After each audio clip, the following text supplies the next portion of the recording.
Hey everyone, I am just setting things up. We should be live.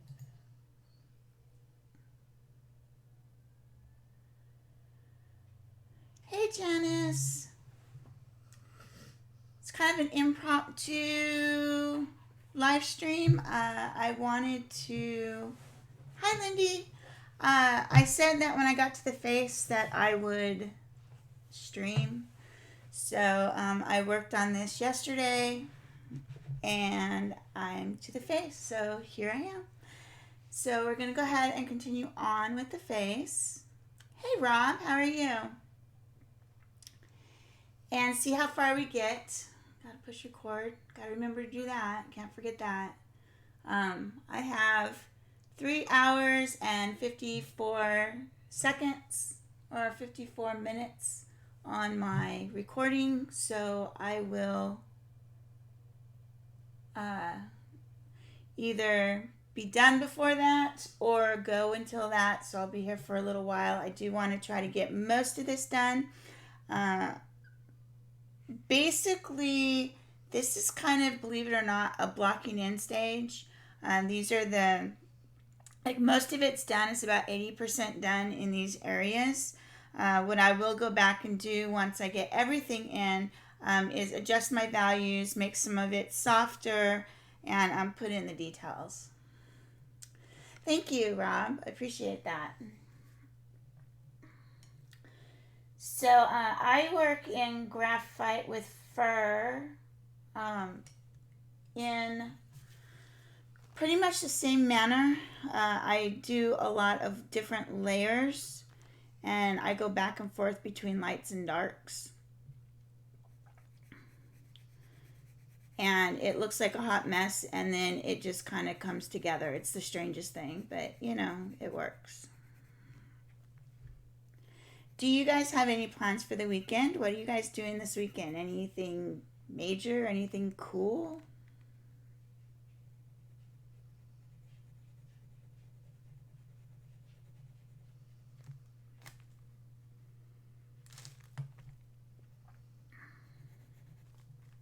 Yeah, I posted a work in progress when I started working on the fur, and I was asked why I didn't do it on live stream. Well, um, I didn't.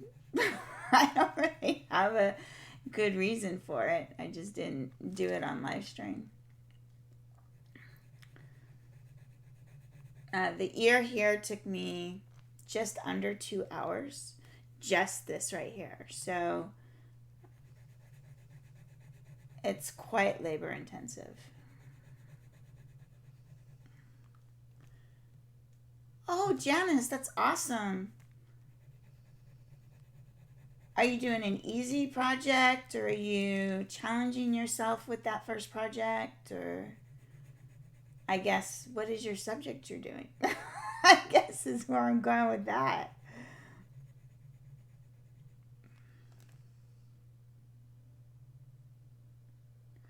Oh, how fun, Lindy. That's awesome. Rob is going to be doing Chrissy's painting project. Sweet. Are you going to do it in acrylic? Are you doing your version in acrylic?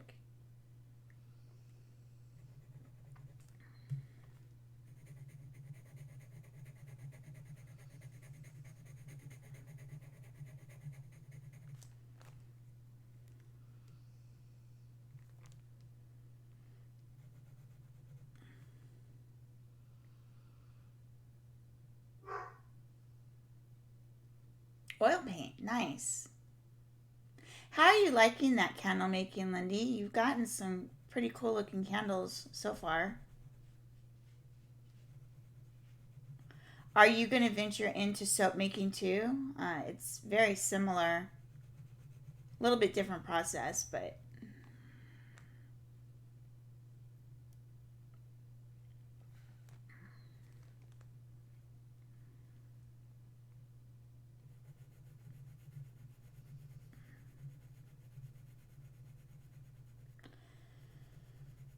now I may end up having to take a small break depending upon what my dog decides to do. She's been a little crazy, wild, needy lately, so might have to take her out.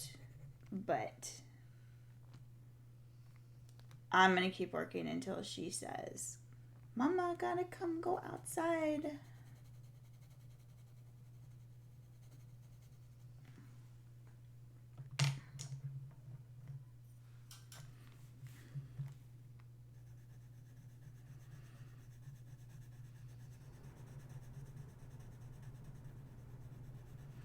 So I like to block in the spots first, at least the general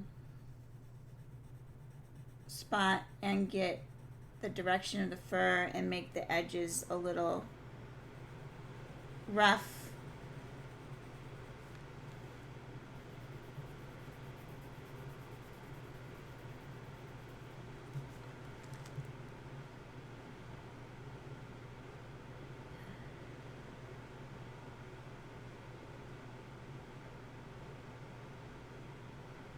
Yes, Rob.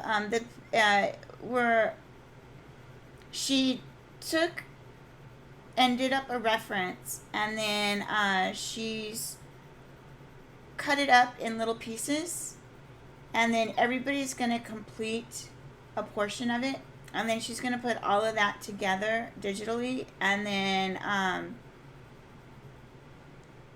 show the results of everybody's efforts. So it's kind of like a collaborative between a bunch of artists. So it's going to be really cool. So you can do it any size you want and all that. Just make sure when you send her the reference back, or the picture, whatever I'm trying to say, the work, just make sure it's good quality. Or a good digital image, like good lighting and a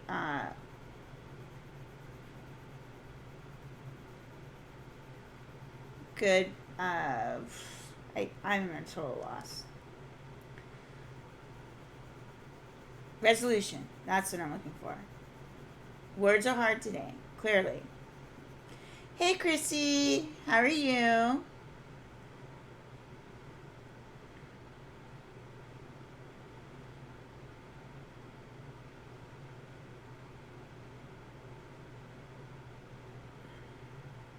Problem with soap, Lindy, is that because of the scents and stuff that you add, your house becomes that smell. And if you're sensitive to smells, it's not good. And you have to let them cure as well. Where's my pencil? There it is. So some of them take, I think, a month to 3 months, depending upon what you're using.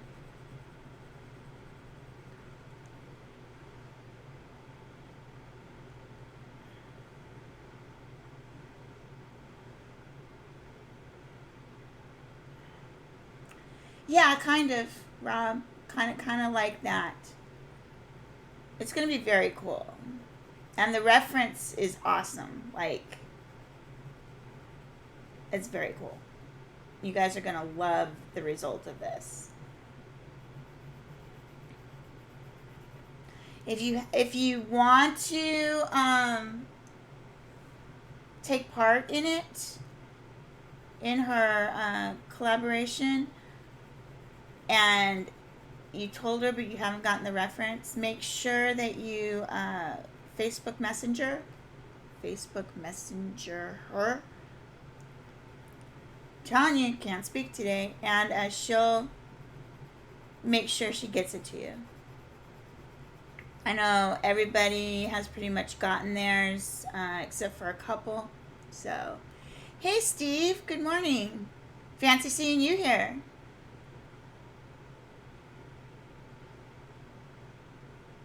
Yes. Do you have to? You don't have to let them cure though for the candles, do you, Lindy?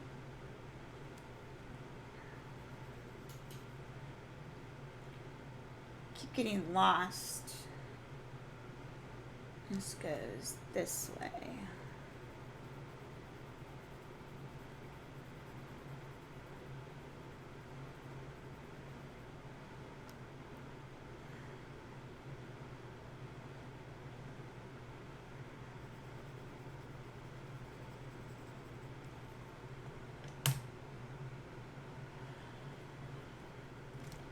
Okay, now that we have those blocked in, we'll start with this. This one, this one.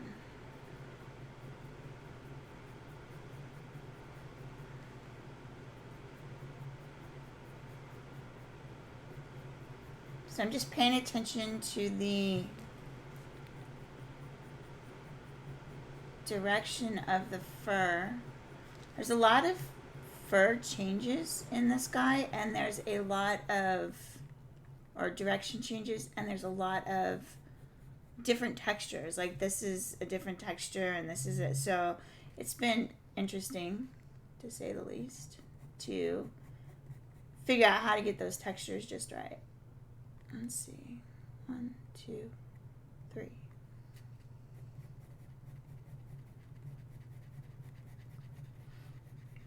And it's been a really long time since I worked in such a large format, because I've been doing the smaller formats for my Patreon. So it was a bit challenging to go back to the large format and get the fur the right length. That's probably been the hardest.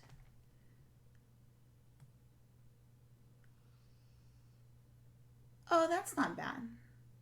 Just a day or two. That's good.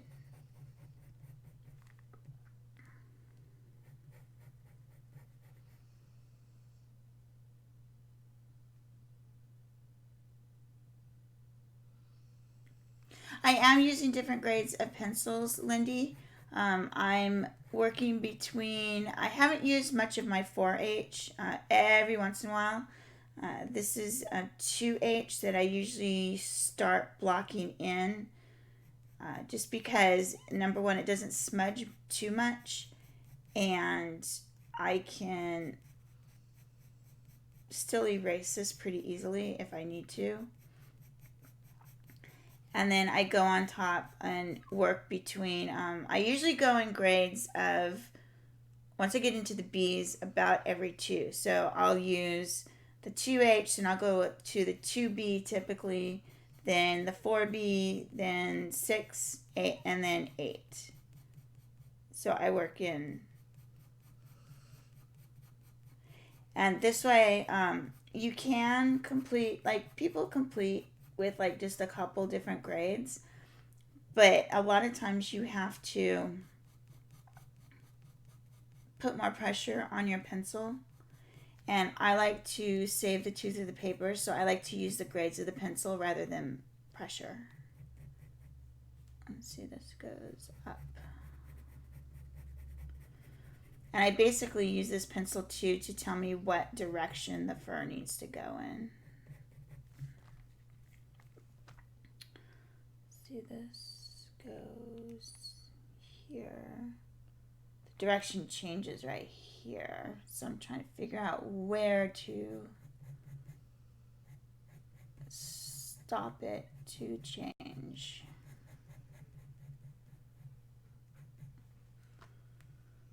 What do you consider freezing there? Oh, freezing's always the same. I know, I'm jumping in.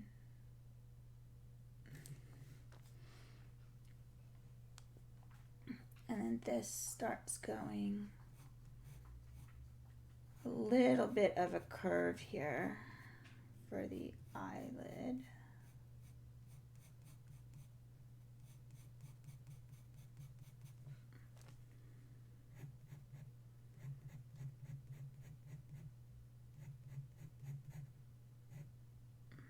That goes that way, this goes this way.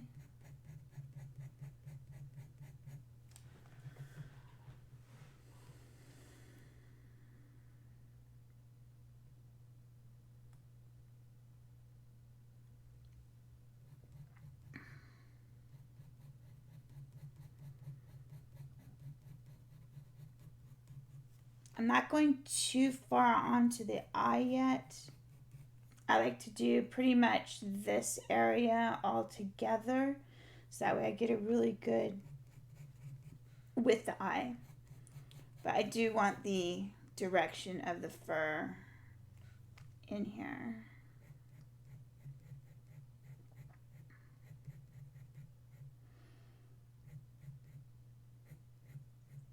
And this goes up. Of course it does, because why would we want it to actually, you know, go the same direction?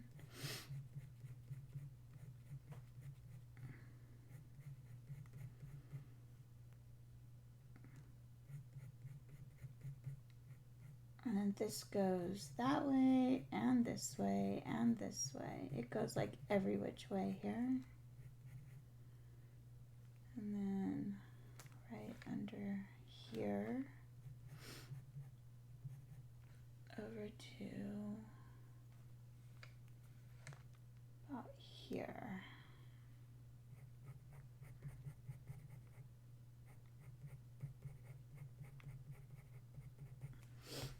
Okay.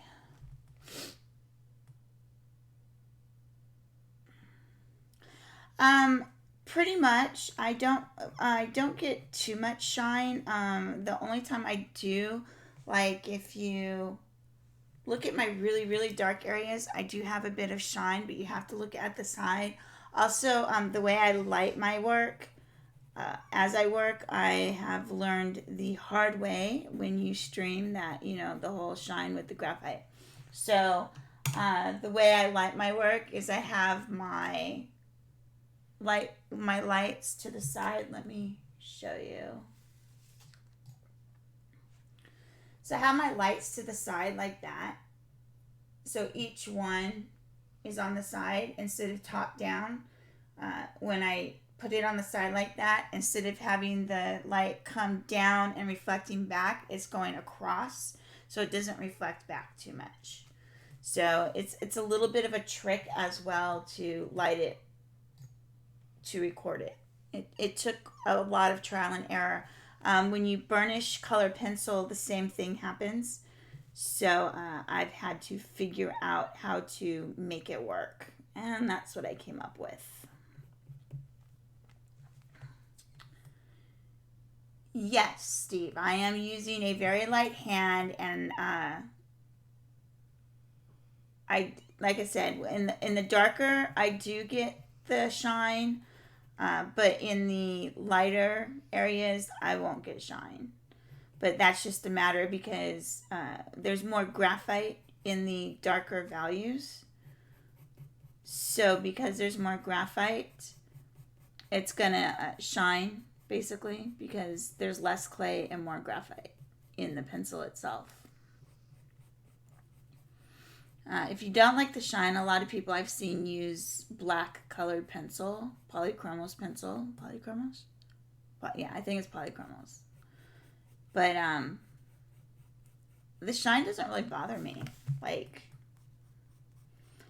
because once you put it in a frame, you don't really notice it anyway. Because you get reflection from the frame, so it doesn't bother me too much. It goes this way. Number of layers.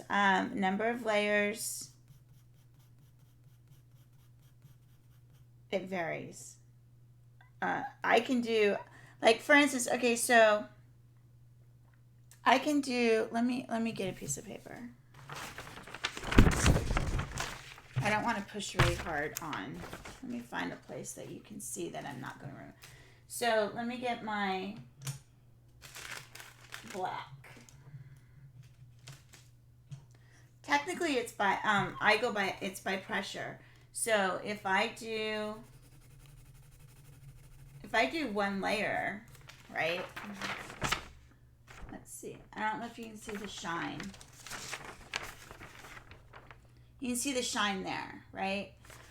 If I do several light layers to build up the color or the value,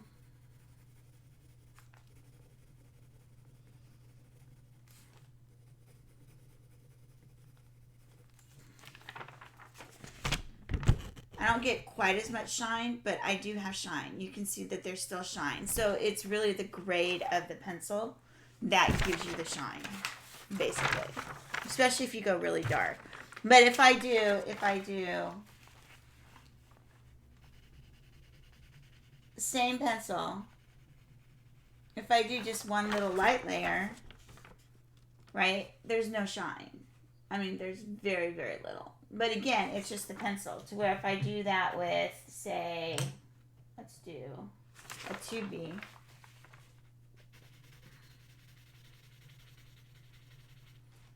And then I'll do a nice hard layer.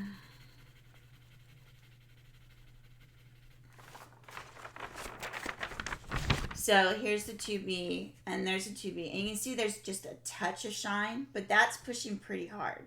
So it's the amount of graphite within the pencil that actually creates the shine, because you're basically polishing. Basically, you're polishing the graphite. But graphite's inherently shiny anyway.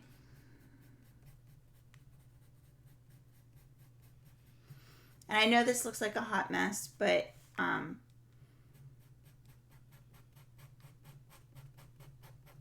to get the layers, I like to have these gaps, so when I go over them with my blending stump, I automatically have some texture in there, and then I build that up, which is why it takes me so long. But you know, it's all good. And then this is,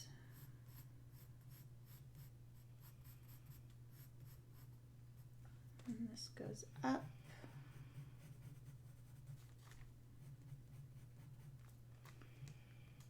Hey, Silky. Welcome to the stream. I'm such an idiot waiting for your first stream and wonder if it... You know, I don't know why the first one... I went in and I did my first one, and then it didn't work. But the notification came on. I'm like, what's going on? So I closed out Streamlabs and then reopened it. And I didn't thank Chrissy for that one.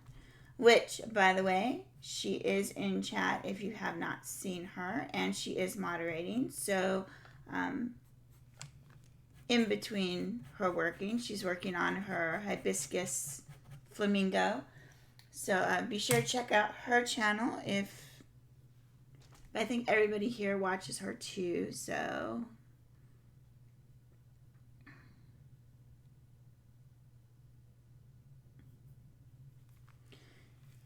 That is one thing, you know, I've learned it doesn't really seem to matter what medium you work in. Pressure is key. It's just the way it is. Pressure is key.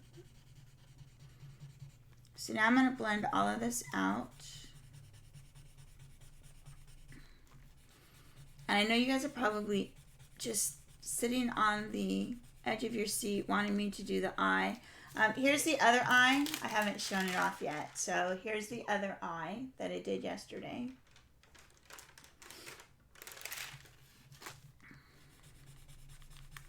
But we'll get to the eye. Have to work our way around to it.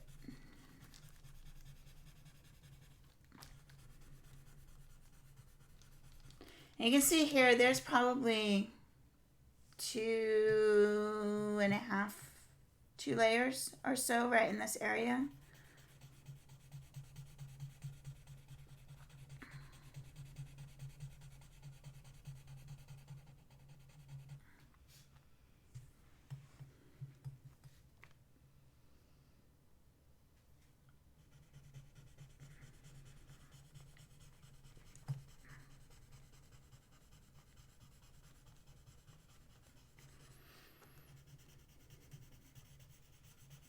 And the values aren't quite right, like in these areas. I still need to make some separation, like in this. You can kind of see a little bit of a line. But I'm going to go back and make a bit of a separation in there. So there's quite a bit that I will be doing off stream probably. Depending upon how much time my video camera wants to, or how fast I work. Now I'm taking my Tombow Mono Eraser.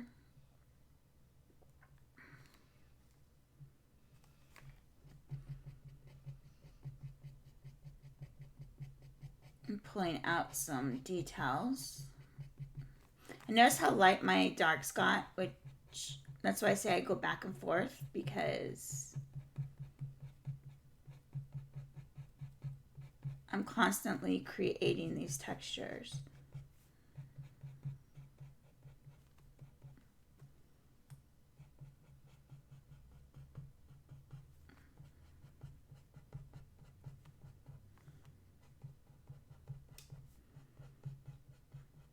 I almost streamed last night, but I decided to wait till this morning.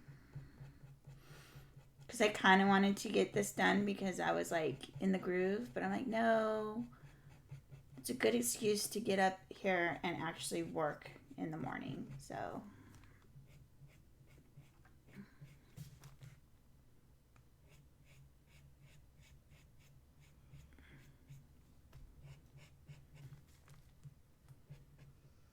see, that goes up that way.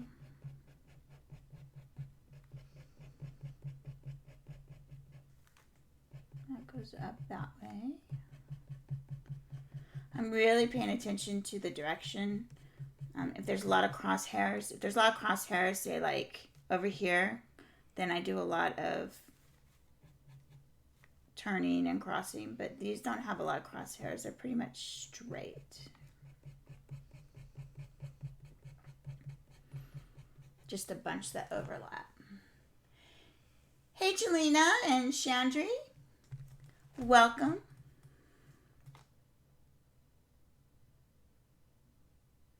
Oh, nice.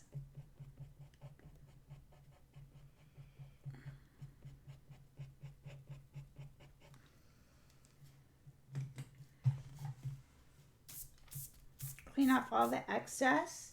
Now you can kind of see where I have quite a bit of texture already. And I'll do this 3 times until I'm happy with what the value is supposed to be in that area. And then I'll move on, and then I'll make adjustments as I work. So I'm going in with my 4B here.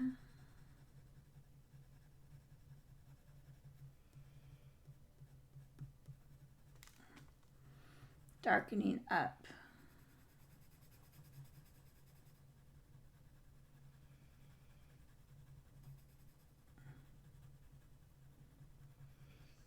Some of these spots here.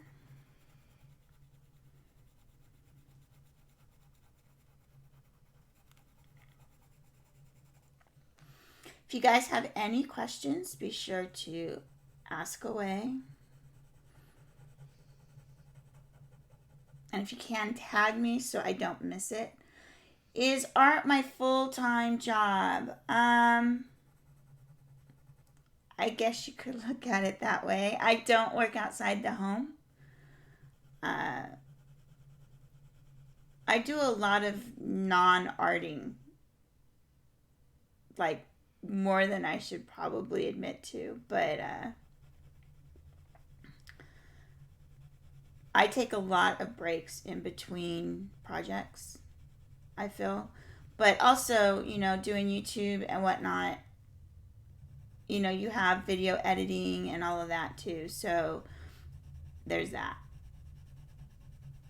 So yes-ish, but I don't really do it to make money at this point. Like, it'd be nice to have an income, but I don't really do it to make money. I just do it kind of to have something to do, actually. And I've met so many cool friends and neat people like you guys by doing art. And, it's priceless, the friendships that we've all created. It's awesome.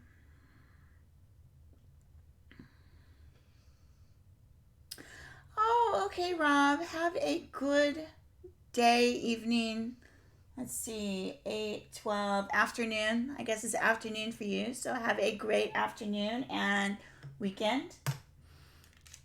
Don't forget, Christy will not be streaming on Sunday this week. So keep that in mind.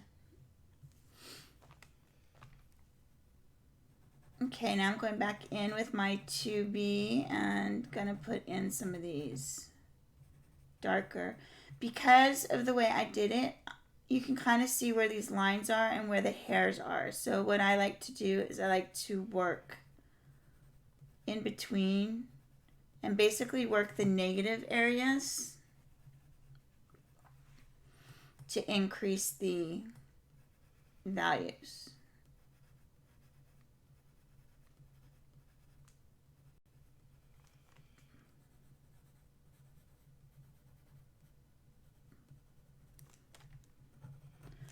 But since the fur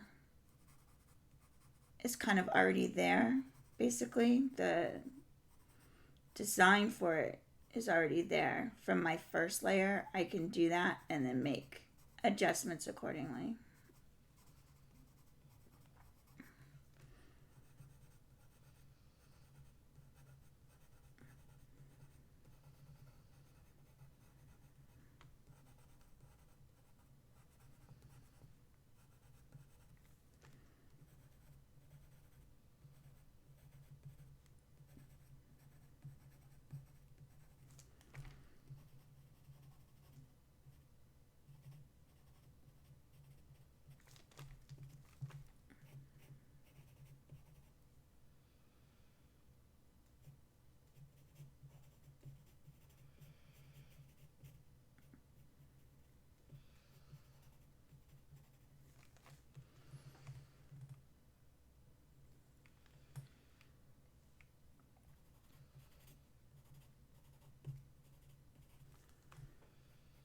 I really need to get some music for you guys.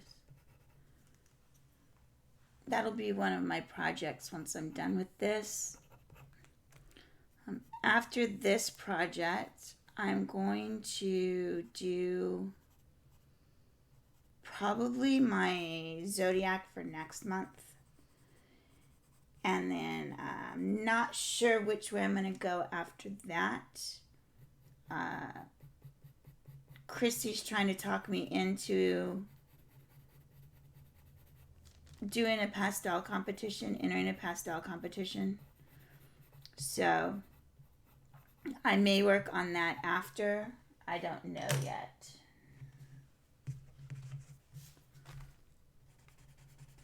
Blend this out.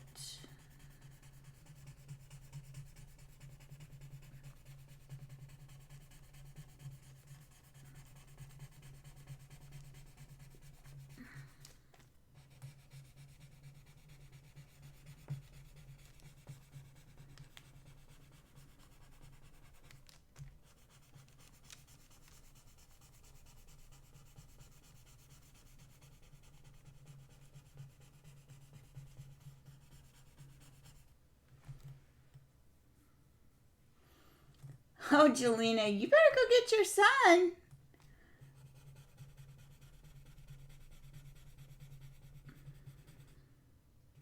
Minor details.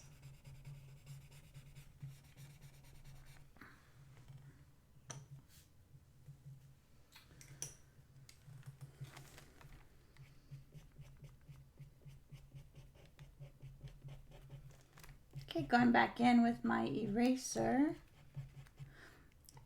As I do with the pencils, I constantly turn my eraser to try to keep the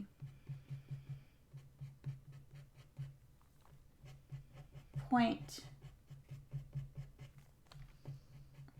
Not that there's much of a point, but, well, you know what I mean.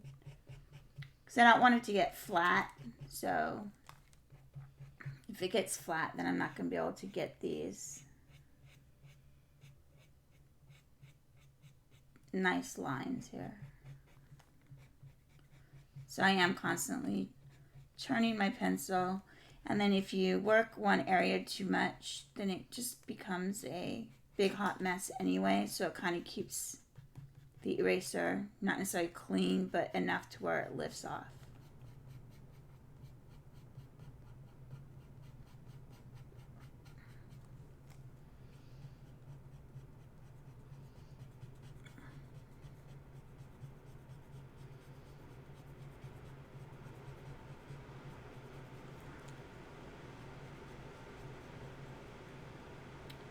Let's see, this is 1, 2, 3, 1, 1, right here.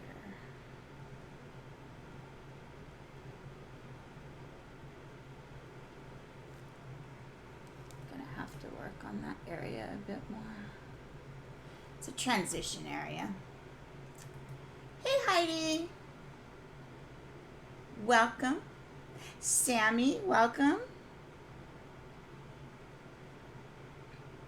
Everybody's here. How exciting.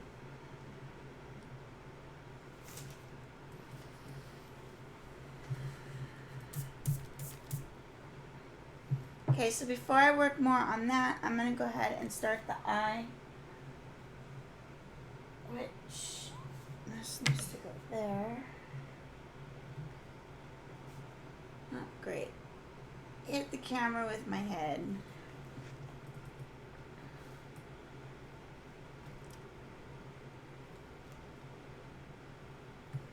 Y'all are keeping me busy as well, or keeping me company while I work, which is really cool.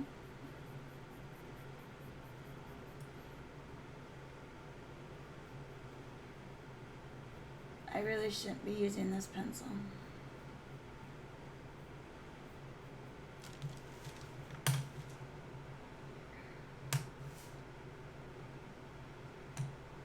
Where are you? Where are you, pencil? That's not the one I want. There you are.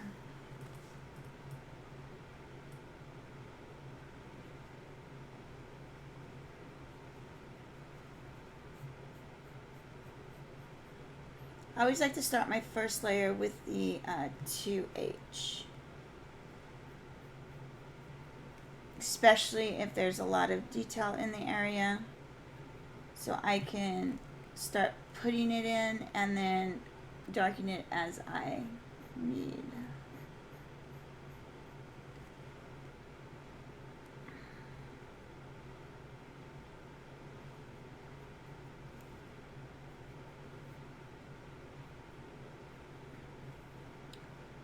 And then there's a bit of, let's see, this comes out here. And this.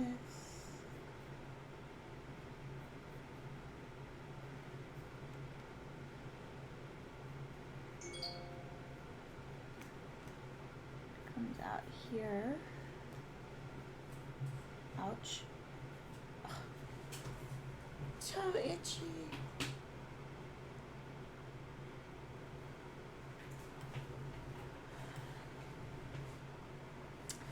Am I working in watercolor as well? No, not right now. I am going to be playing with some watercolor. It's on my list of things to do, as is everything else, it seems.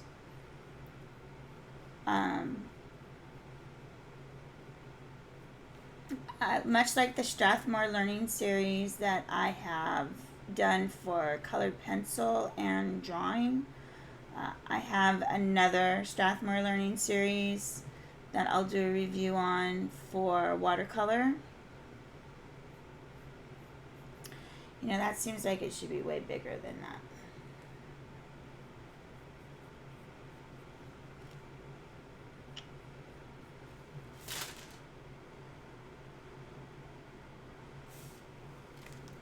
Make this lighter.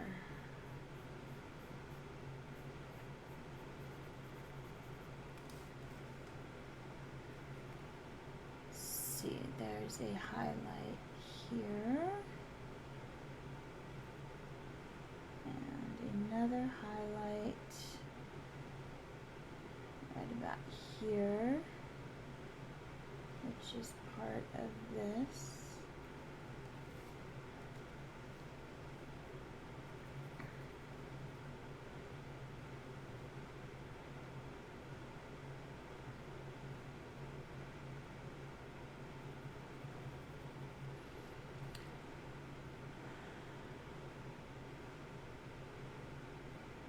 I have not played with it, Jelena.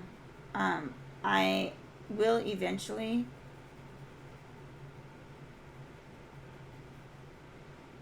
I think that concept is cool, and I've watched a few of his videos, and I am going to definitely try it. I just haven't done it because a little lazy, a little, I can't say time because I choose not to do things sometimes. It's not for being lazy, it's just choosing not to do anything. Another YouTuber is doing this technique. Yes.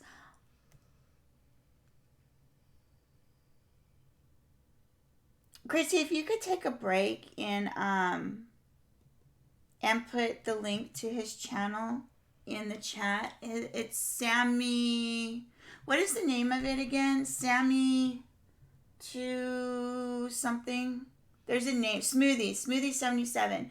If you could put the link for his channel, Chrissy, please. Let's see. I'd like to see you do Aliona Nicholson's book. I love them. I want to do. I have both of them. And I've gone through them. Here's my problem. I am not a fan of pen and pencil. I mean, pencil and brush and pencil. Blah, blah, blah. I'm not a fan of it. I've tried it, and it could be just that I haven't played with it very much, but I'm just really not a fan of it. And people, go goo-goo over it, but I just don't get the appeal because I can get a very similar look by using OMS on sanded paper. Thanks, Chrissy. Appreciate that. Did I not say, hey, Kenny? I thought I did. Unless I saw you and then I was answering a question. So, hey, Kenny. But yes, you're very stealthy, for sure. Because you're good like that.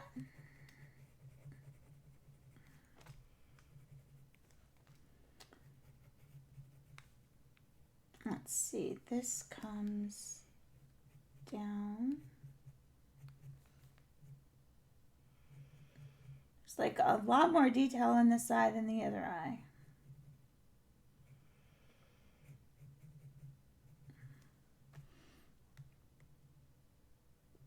I do apologize, Kenny. I saw you pop in, but I think I might have been answering a question. So I meant to say, but I got distracted, which I get distracted easily. Okay. There's that. There's that.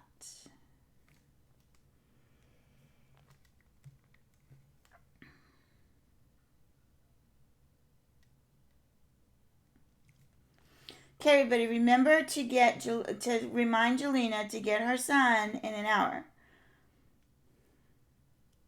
We don't want her to get another call from the school.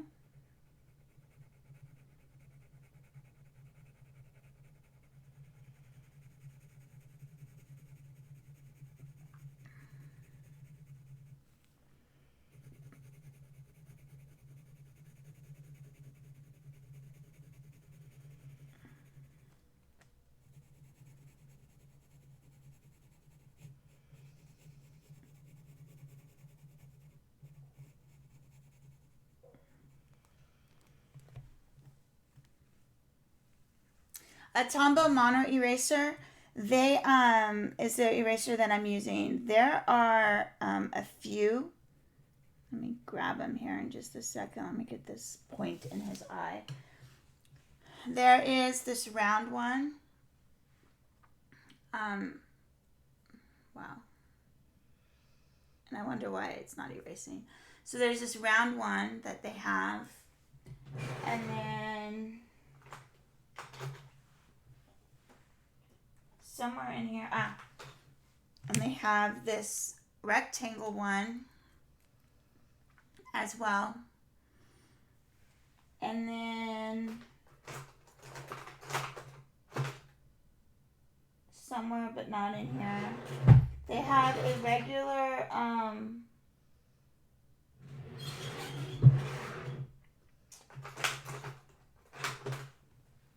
where is it? They have one like this, but it's a Tombow brand. They have like just, this regular one that you get in the stores or whatever. But it's a Tombow brand. Oh, here it is. Oh, this is a different one. This is a different mono eraser. This is Knock. Tombow Knock 3.8 mono eraser. So this one, there we go. This one's a little bit larger than this one. So there's different sizes as well. Hey, Anne, how are you? Welcome to the stream.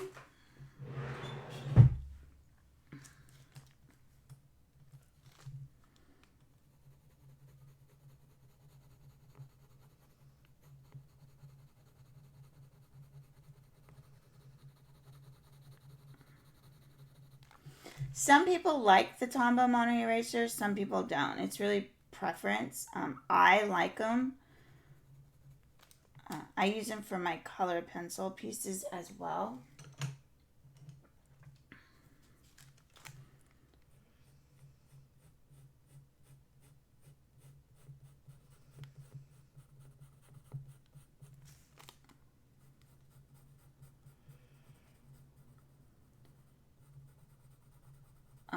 Christine, I think, does not like them, if I remember correctly. She's not a fan of it, but it's personal preference. Pretty much like everything else, art-wise, everything's personal preference. But I do like the details I can get with them. But I work a lot in graphite, so because I work in graphite, they're like gold in graphite, especially with fur and hair. And highlights. See, I'm not the only one that likes them. Yes. I have these cords like hanging down. Like the cord is like right here, literally. But it's just out of frame. So I keep hitting them.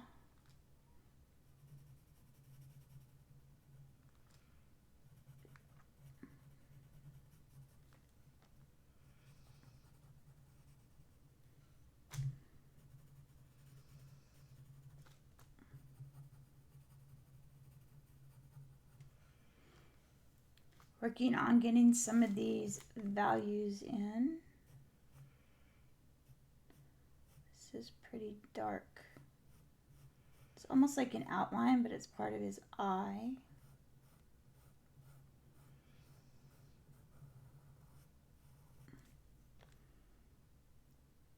And there's another one that goes all the way across on the top.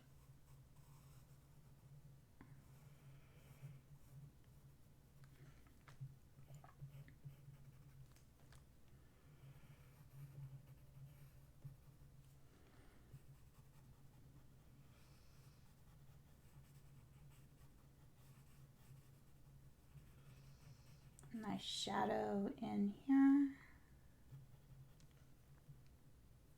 And then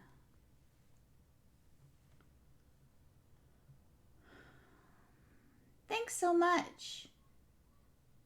Yes, they're really good for fur. That's why my pictures take so long, because I kind of take my time. I don't see any point in rushing, because if you rush, then that's going to affect your final outcome. And if I'm going to spend the time to do it, then I'm going to try to do it to the best of my ability. And I see people finishing stuff, 8 hours, 5 hours, whatever. And some people just work innately fast. I am not one of those people. I am not in that big of a hurry. It doesn't, especially something that I'm considering putting on my wall. Some stuff it doesn't, it's just playing around or practice or for a quick little tutorial or something like that. So, not that I don't do a good job on it, I just don't take the time that I could. And then there's other pieces like this that I want to take a lot of time on and get the detail and get everything right. But especially around the eyes, if you do the eyes, because that's what really grabs you. I'm not saying the rest of your piece can be, subpar, but the eyes will draw you in. So if you take the time on the eyes, that's half the battle right there.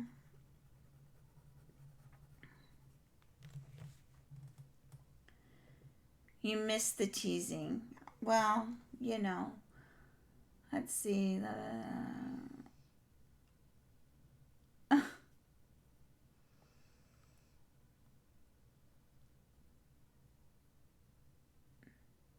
Oh, yeah.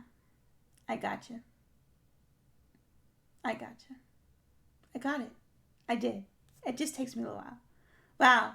Sometimes, I'm, yeah. Did I say especially again? Especially. How's that? Especially. I'm trying to do better.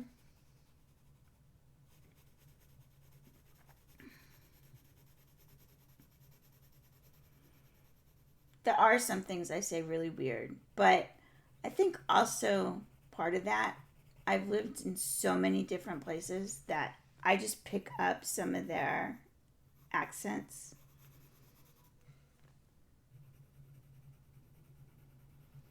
And sometimes their sayings. And, hanging out with Chrissy, well, we all know about that. So she's rubbing off on me too. Although I still don't know how she says schedule. I cannot replicate that. I can't.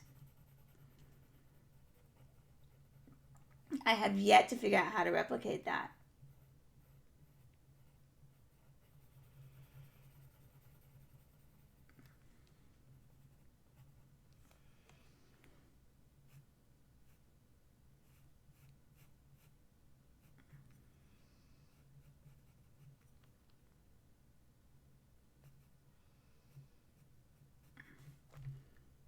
This is dark right in here.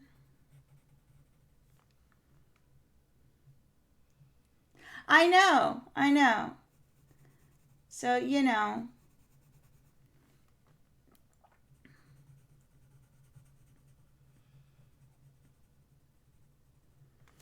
although I do try to follow the rules of, the English rules, American English rules. I have to say American English because, the whole England thing. Our rules are a little bit different.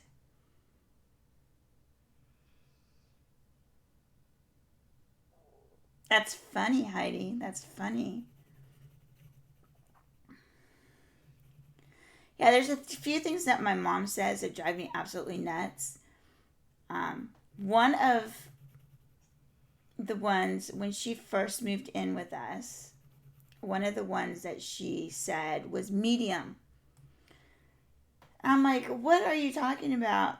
And she was talking about the median in the road, the center of the road, median.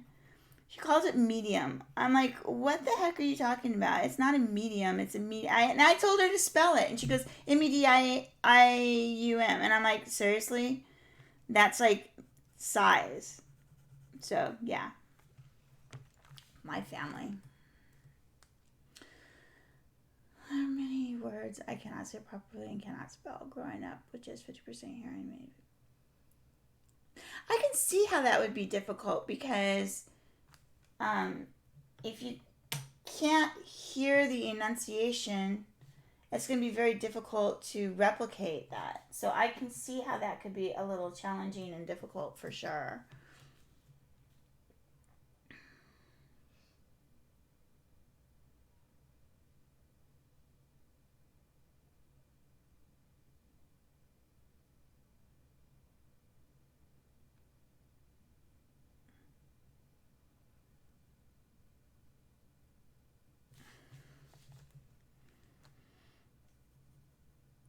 Even here in the it's the funniest thing, even here in the United States, depending upon where, I mean, I guess it's no different than, say, if you're in uh, Philippines, especially. If you're in, because Philippines, they have so many different dialects of Tagalog, it's crazy. But here in the United States, depending upon where you grew up, depends upon your accent. So it's the funniest thing here. And that's just here. So imagine, and then, we have everybody that comes here from different countries that adds to that flair as well. So, yeah, fun times. Fun times in the United States.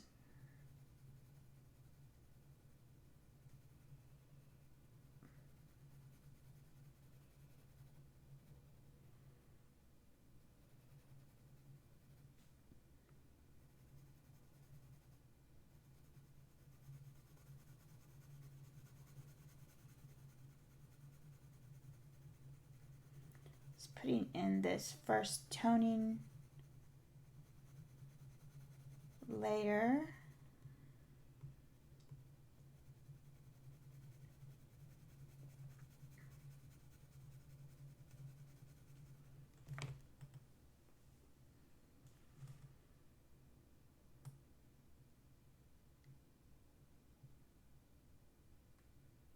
Oh, how funny.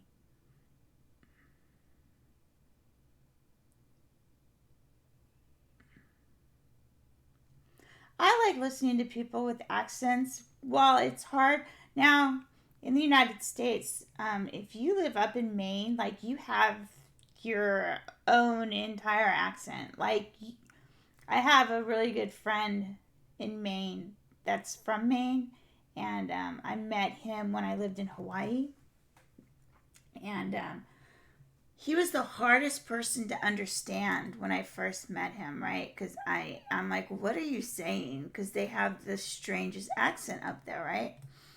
And then he called me a few months back, and he started talking. I'm like, dude, slow down. I don't understand you anymore. I haven't talked to you in years. You have to slow down so I can understand what you're saying. Yeah. But I like listening to people's accents. I have to say, my favorite accent's an Australian accent. It always has been. I don't know why. It just always has been.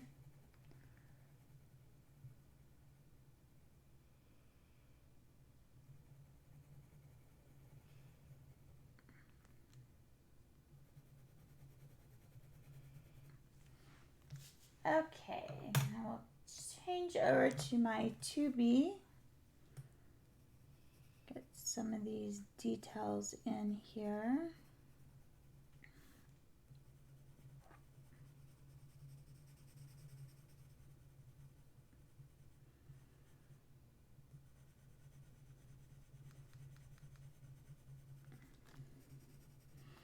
So what I like to do is I like to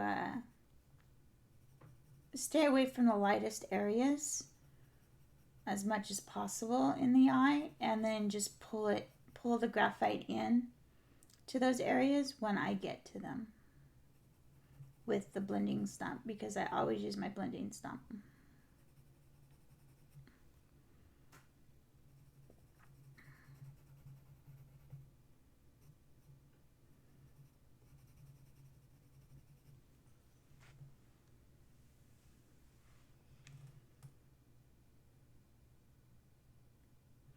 I had a instructor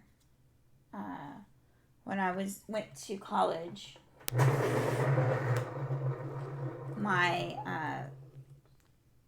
one of my pastry instructors was German. Still is, actually.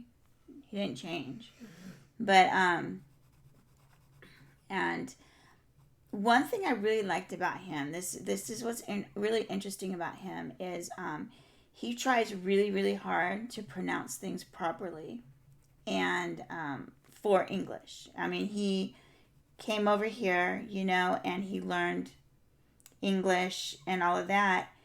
And he tries really, really hard to speak English properly. And this one time I said, Chef, we don't say it that way. And I told him how to say whatever word it was. I don't remember what the word was.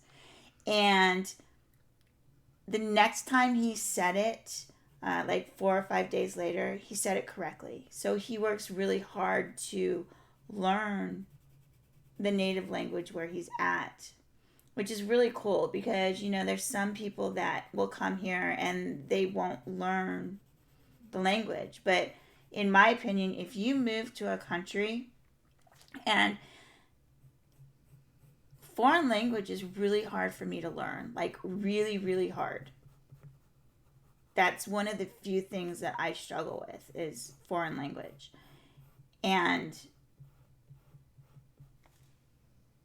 if you come to or are going to live in a country, I think that you should do your best to try to learn that country's language. I'm not saying you have to be perfect at it, but at least make an attempt.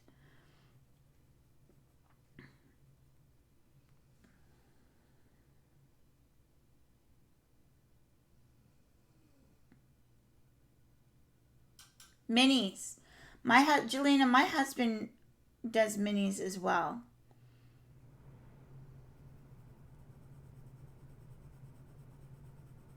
What game are the ones that he did from? I saw you post them, but what game is that from? Is that from what is it? I'm trying to think the one that my husband just got that he wants to work on but hasn't started because, he's doing other things.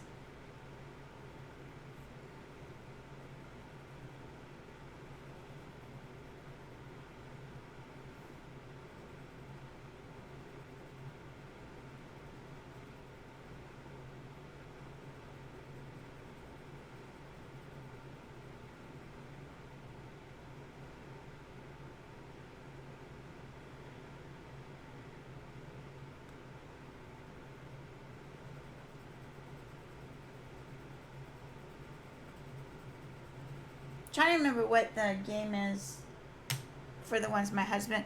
He did one game.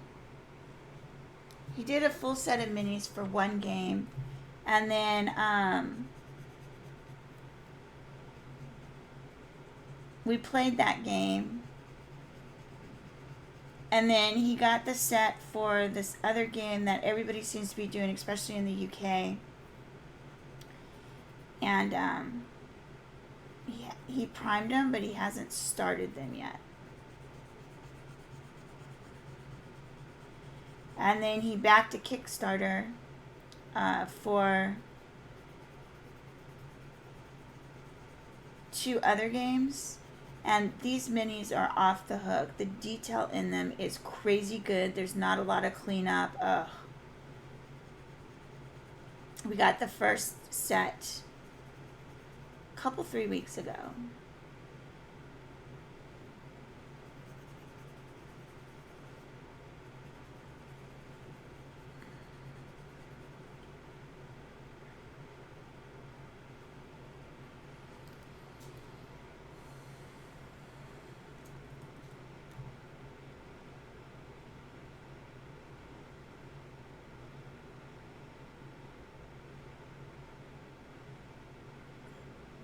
I totally agree with you, Anne. And I have no problems with people coming over to, immigrate over here. I have no problems with that. If they do it legally, fine, whatever. By all means, go for it. But learn the language.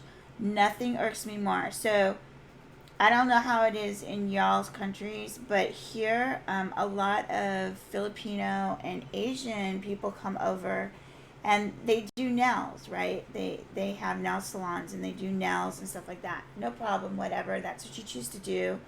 You know, it's easy. Doesn't take a lot of education. Easy to pass the boards and whatnot.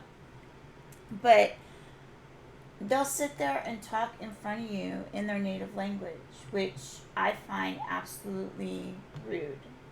And some of them do not know English at all. So they have to do a lot of translating and stuff like that.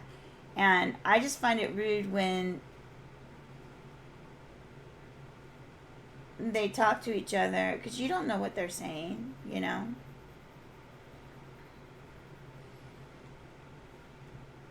And that's just me. I mean,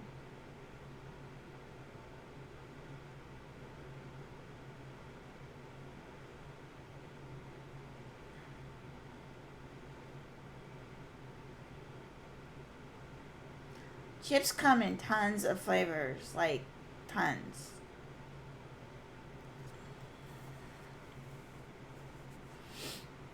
Oh, you know what, Jelena, you're from the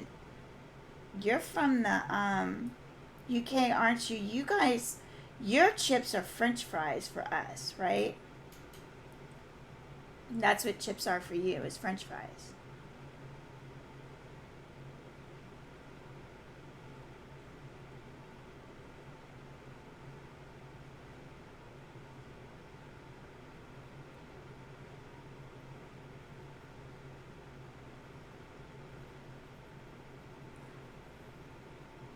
But our fries,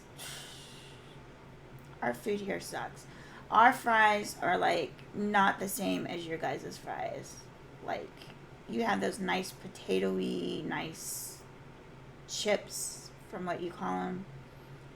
Not us. We have these thin McDonald's type fries everywhere. It's ridiculous.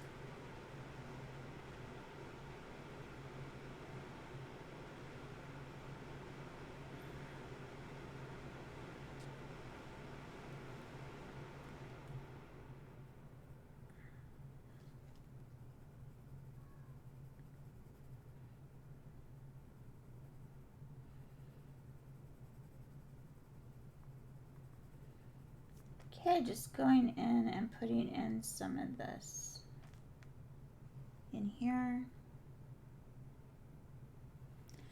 Christy doesn't get out much.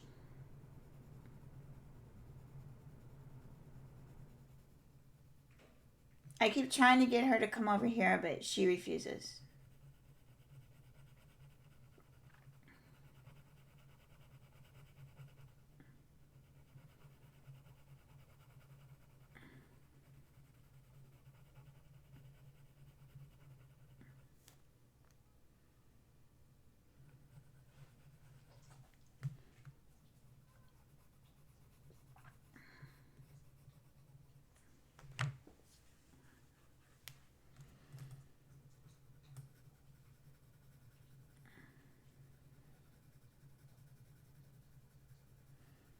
Okay, just going around and putting in the honey. Stop.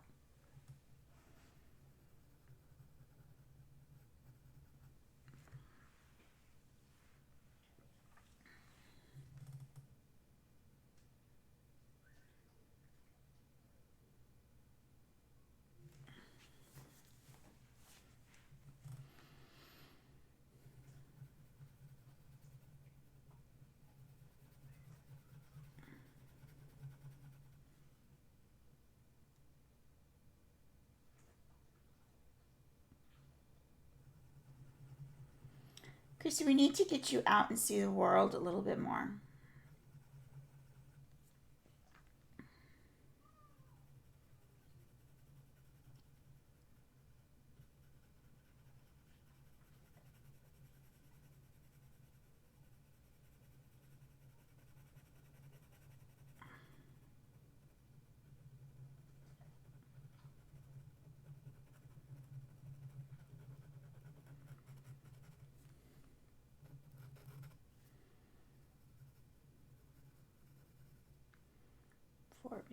Okay.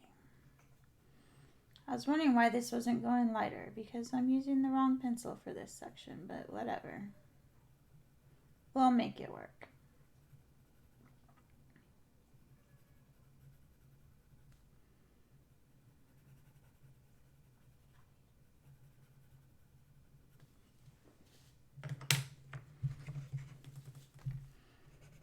Taking my blending stump and blending this out again.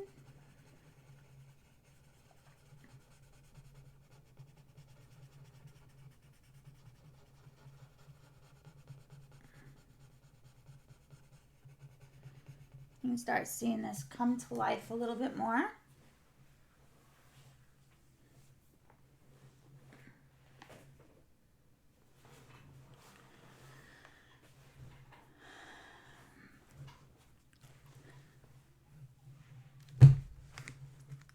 Yes, you need to see what we need to do, Christy, is you and I just need to take a world tour and visit everybody. That's what we need to do.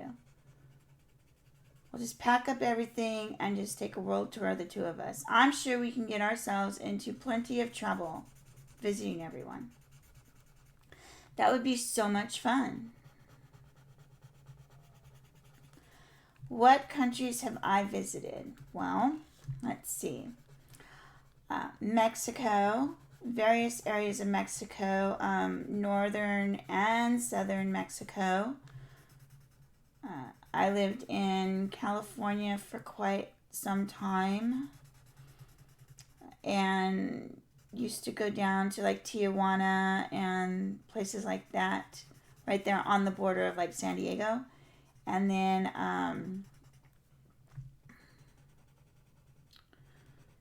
as far as actually going, I lived in Japan, in Okinawa, for 6 years. That was fun. That Japanese people are really cool people. And their thirst for knowledge and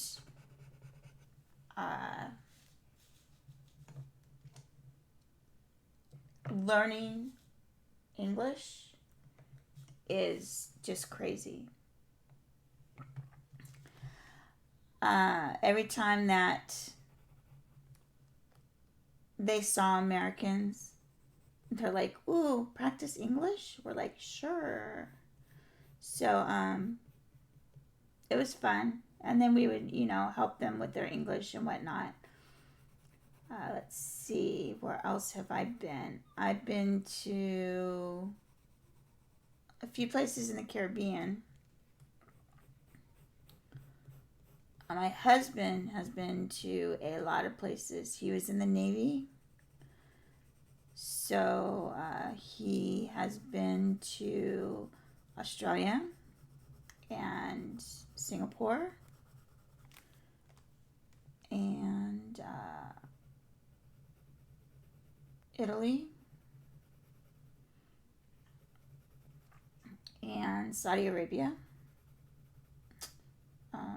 My son, that's really the only places I've lived and visited overseas. I want to go more, but finances and whatnot. My son lived in Germany for 2 years, and I really wanted to go to Germany, but it just never happened. I wanted to go to Germany from Okinawa, but we ended up going to Hawaii instead, which I would not be where I'm at if it wasn't for being in Hawaii. So I really can't complain about that move at all. And then, and I told my son, I go, because that's one thing that I regretted was not doing more traveling. But I had small kids my kids were born in Okinawa, both of them. So it's really hard to travel with, a couple of babies. So we didn't really do much traveling.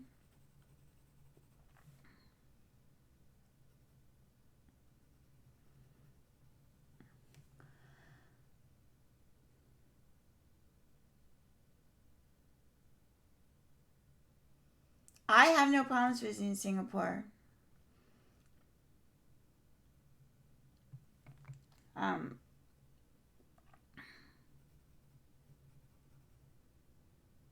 I definitely want to. We've actually, me and my husband, or it should be my husband and I, have talked about moving someplace overseas and just getting out of the United States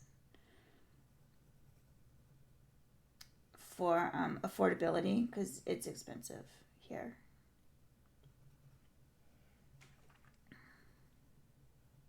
Not as expensive as Australia. So, Australia is really expensive.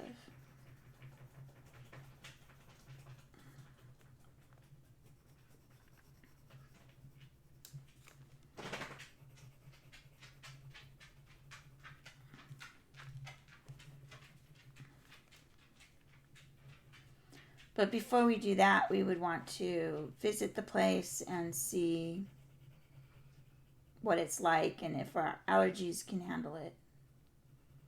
Because we both have really bad allergies. So many places. I know, so many.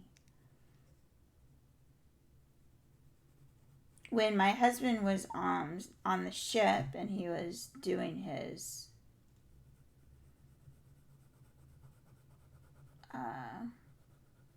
ship rotation, the plan was for me to go visit when they went into port, but their schedule got so sporadic and they did a lot of unexpected things that it was really hard to plan and go visit, so it just never happened, unfortunately.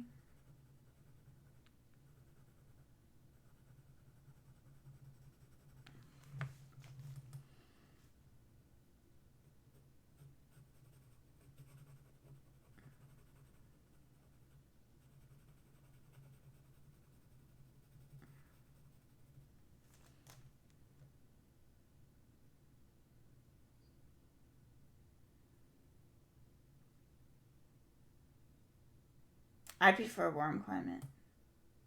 If I could move to Hawaii right now and afford it, I would. Because, speaking of which, to answer Anne's question, of the places I've actually lived, climate wise, I love Hawaii. Um, City wise, Hawaii's nice. As of right now, I really love Charlotte, North Carolina.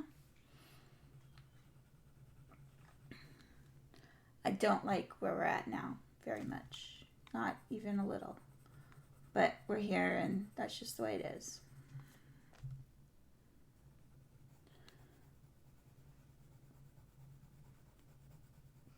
But as far as visiting, I think I would actually like Australia quite a bit. But, I want to visit England and all of that as well. So, but I like warm climates. I'd rather be warm than cold any day. And you people that like to go play frolicking in the snow and go camping, like some people in chat, then I envy you guys because I can't. I can't even. That's I can't. It's cold. It's just cold. I struggle with the thought of moving to like a cold climate here in the United States. So yeah, it's cold. The only island that I have been on is Honolulu. Because again, I didn't travel. My ex, we had a business there as well. So he traveled to Hilo, but I was not lucky enough to go. I had to stay home with the children. But I haven't been to any other islands. And I was perfectly happy. I hear Maui is really nice, less commercial than Honolulu. But I haven't been.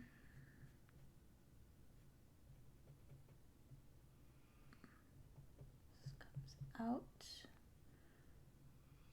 And a few little dots for trees, skies, and then put in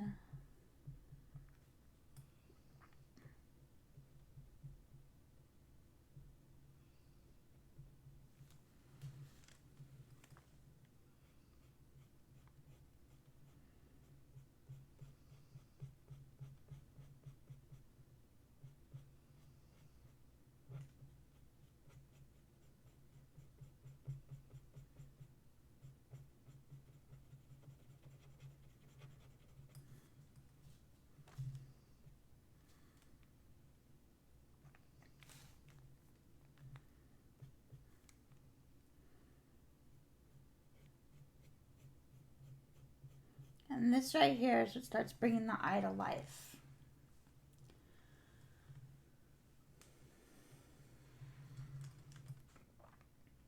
I don't really care for rain either. I lived in Oregon, and Oregon gets a lot of rain, and I don't like a lot of rain. I like a little rain. I think it's necessary, but I don't like a lot of rain.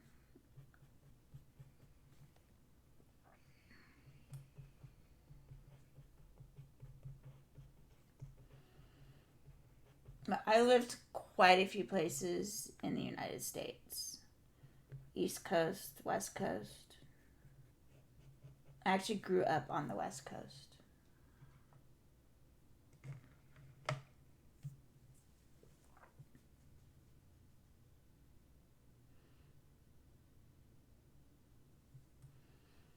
Honolulu is quite commercial. I totally agree with that.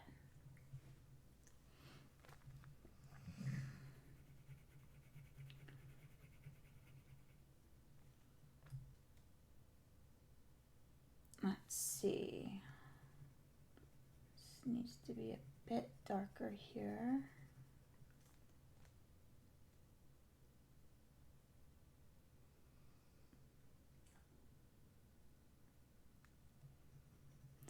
There's advantages to being in big cities, and there's a lot of disadvantages.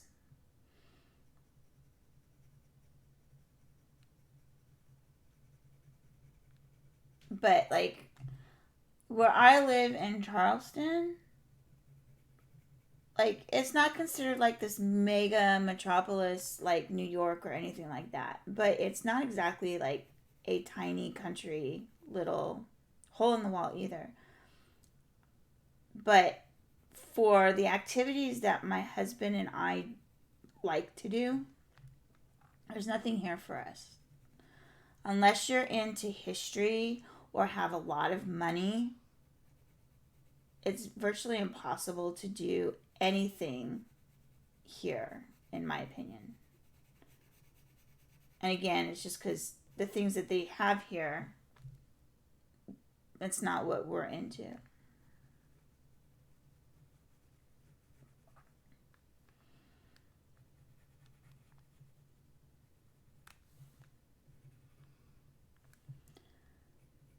I'd like to be in a happy medium. I want to be close enough to a city to be able to go get what we need, but far enough away to where we can have some land and nobody bothers you. I like the best of both worlds.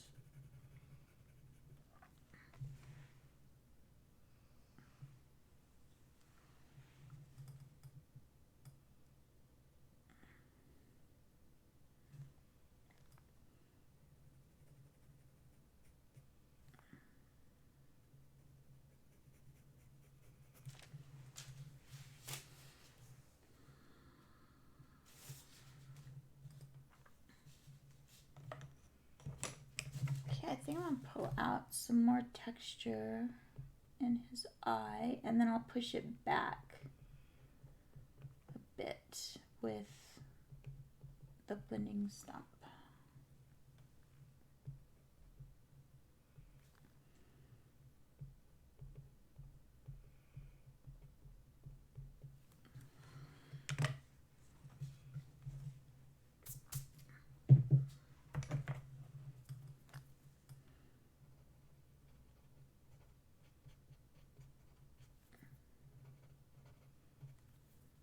And I'm just using the blending stump to refine this texture here. There we go. Get rid of that. It's not necessary. And blend out this dark a bit more.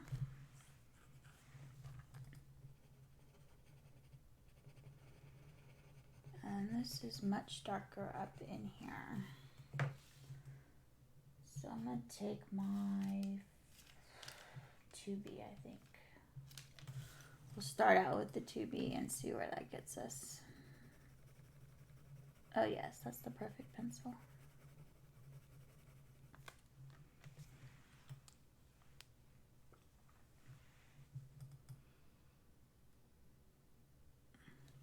Big cities scare me.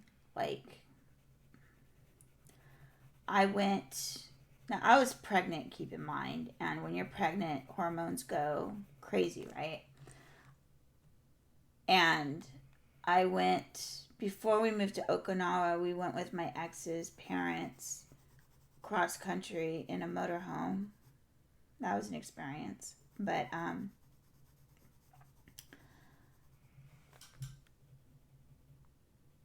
we stopped off in Chicago. That was a scary city. Like,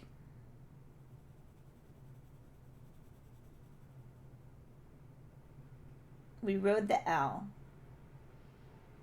And, like, all I could do was just clutch everything I had. I was afraid somebody was going to take something. It was scary. Like,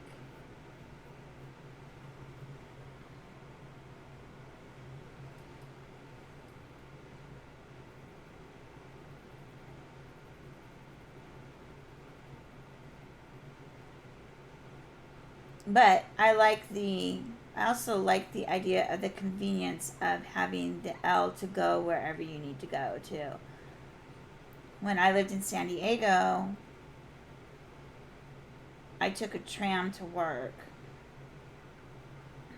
And if I was to, Tim would drop me off. But if I had to, there were a couple of times I had to take the bus. Oh my gosh, it was, the bus experience in San Diego is scary as, because I have never been on my dad used to drive buses, and oh my gosh, trust me, I've ridden a lot of buses, and this guy that was driving scared the crap out of me. Like, I don't know. It was like he was on drugs or something, because he was an awful bus driver. Awful. Okay, I think we'll go with that. For now, anyway. What is this? To be. To be or not to be? But I do like the public transportation if the city has good public transportation. Here, no buses run up where we live. None. So you have to find, well, that's not true. They sort of, but like, if I was to try to catch a bus here, I would have to walk about 4 miles to even get to a bus stop.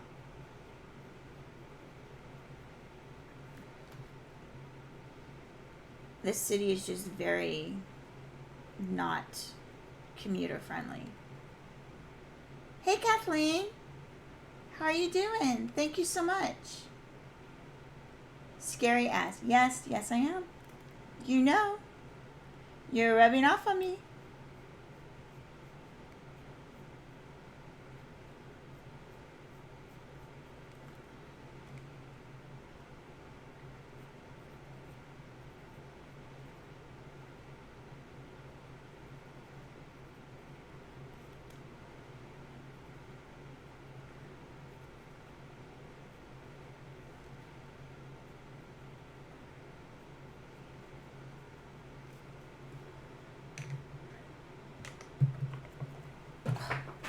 Drop the blending stuff.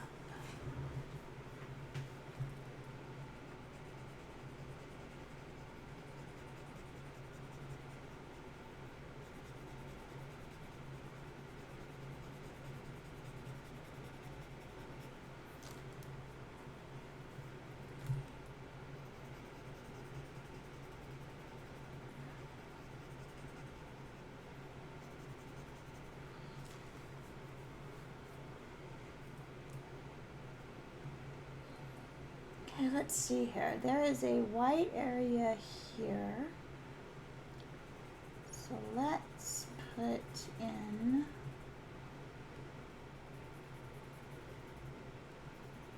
and map out this here.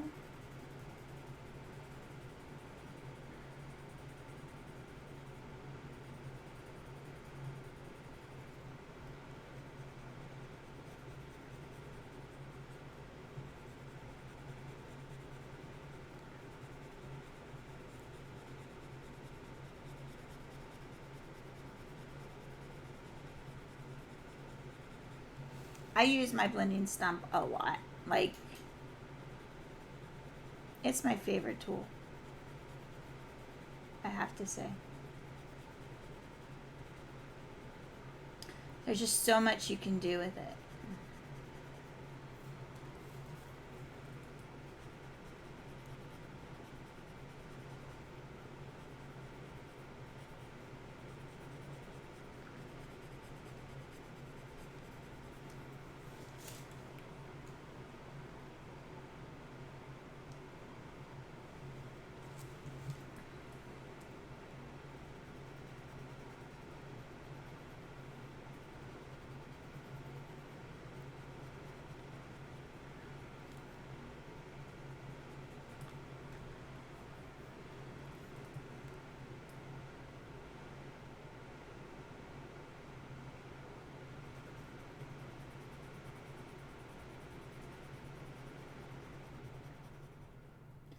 Reminiscing is good,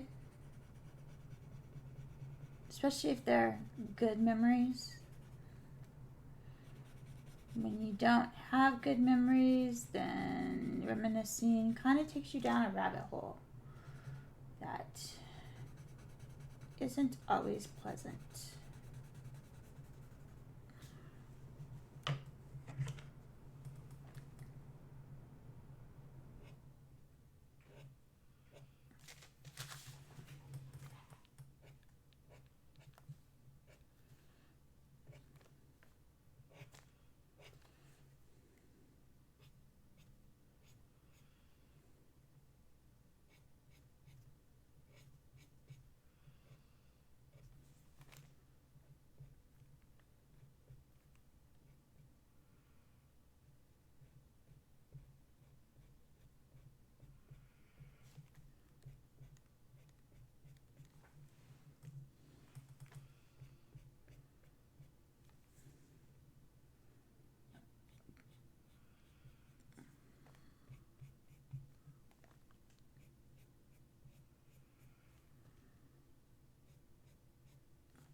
Thanks, Heidi.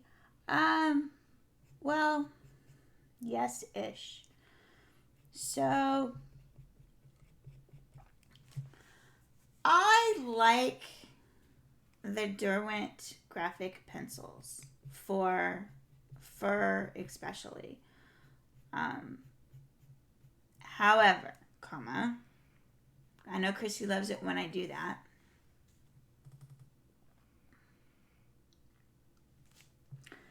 Um, they have these little nuggets in them lately. Like, I have ordered them from different vendors. I've ordered some from at different times, and they have these little nuggets in them that just drive me absolutely nuts. So I've been kind of on a graphite pencil, but I always seem to go back to these. I've been on this graphite pencil like thing to try and find a good graphite pencil set, but I'm finding that none of them move like the Derwents. Now, for more technical things, I like the Faber-Castell 9000 series pencil. I don't like using them too much for things like this because I don't feel that they move as far as the Derwents for blending and stuff like that.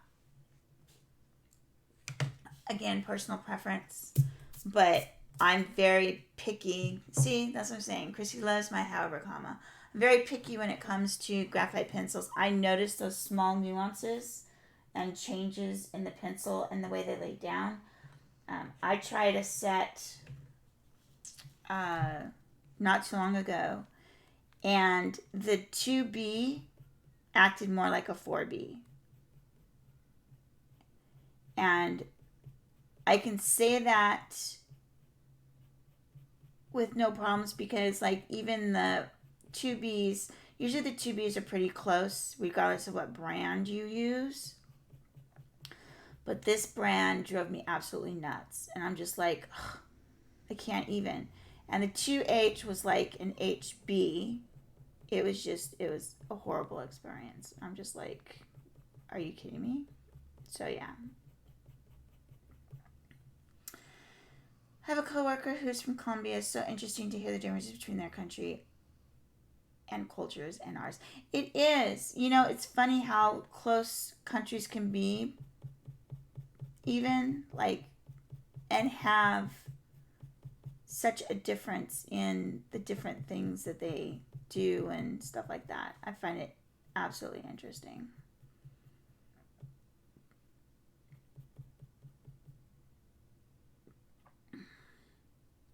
Bye, Jelena. Have a good weekend. Enjoy your weekend, and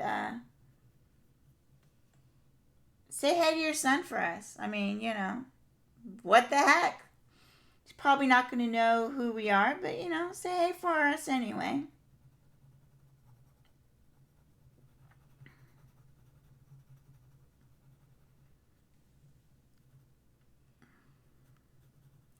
Thanks for joining.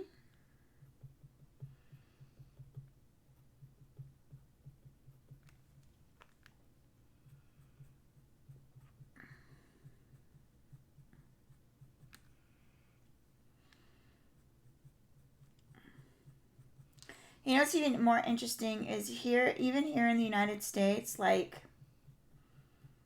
the cultures are so different from one state to the next, and sometimes even within the state, certain cities are just like, it's the strangest thing. Like, and a lot of that comes from influence of, you know, the immigrated people there and things like that. But it's interesting. Like, New York is a way different culture, and it's a large city, but then you have a large city, say, on the other coast, which is, you know, LA, and the two cultures are completely different.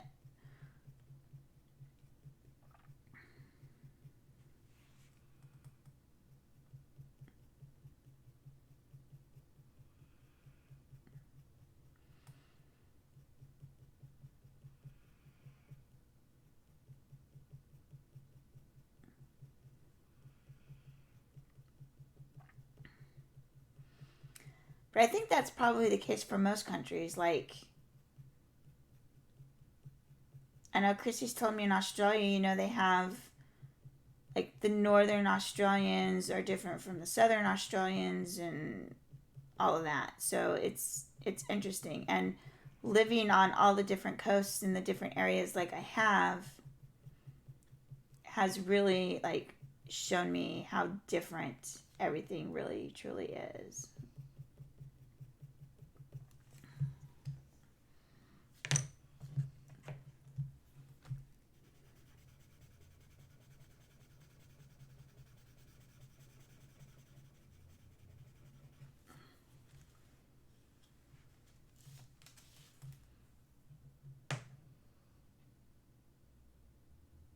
Yes, exactly. We are a big country. Like,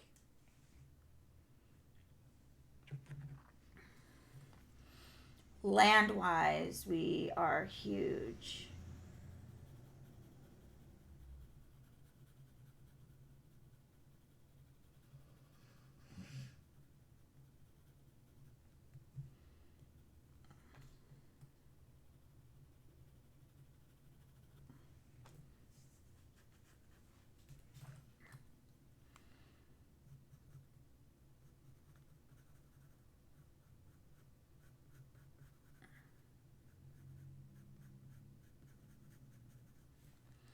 Try and put in some of these shadows.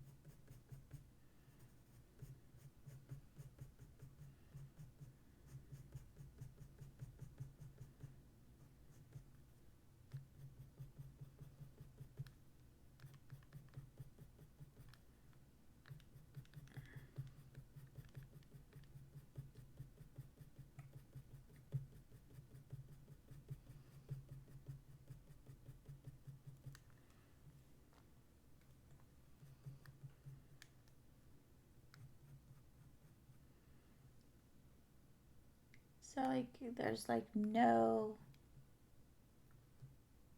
there's really no texture here. Oh, we'll put just a little bit in here.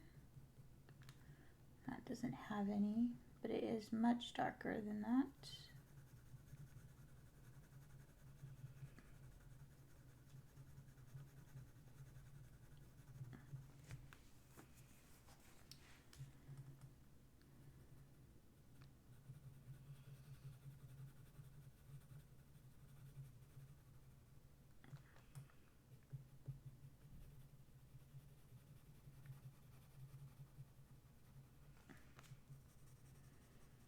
These are little baby hairs in here, which I'm going to put in with my mono eraser for this dark area, I think, to start out with.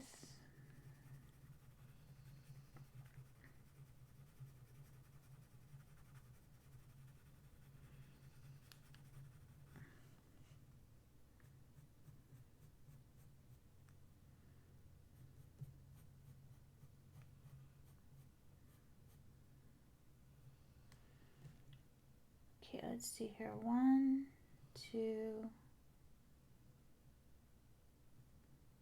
2, 3. So this actually comes way down.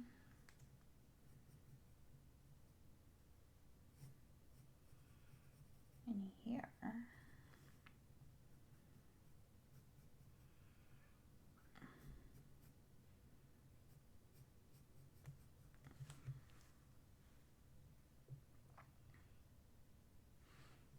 Oh, thanks, Annie. That ear took forever. That ear took forever. I'm going to go back through and do a lot of detail and touch up. But like I said, this is kind of like the blocking in stage, believe it or not. Like I still have to put quiet, even though this is blurry, I still have to define some of the texture in there.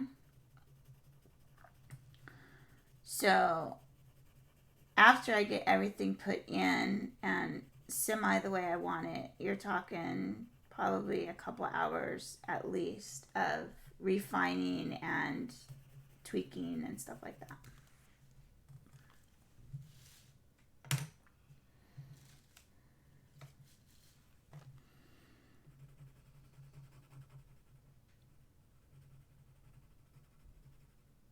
That's why I don't get, like, I wish I could work in the manner that I see some people work, where they like get to a section, finish it, and then don't really touch it too much afterwards.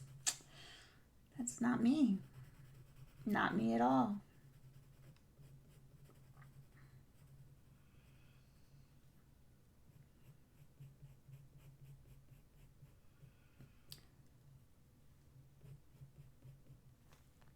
I just want to go back and fix stuff. And it's easier to judge value once you get color. Technically, I probably should have toned the paper first, but I did not.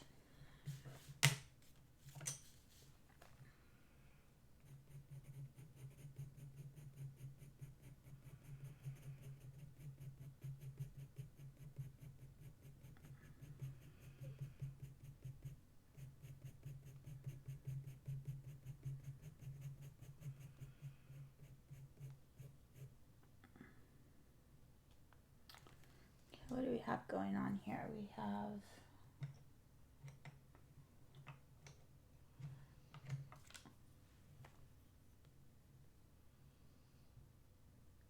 exactly, Chrissy. Everyone works differently.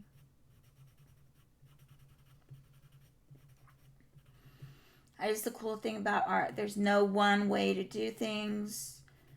You know, you do things as you figured them out, how to make it work for you. And that is very cool about art.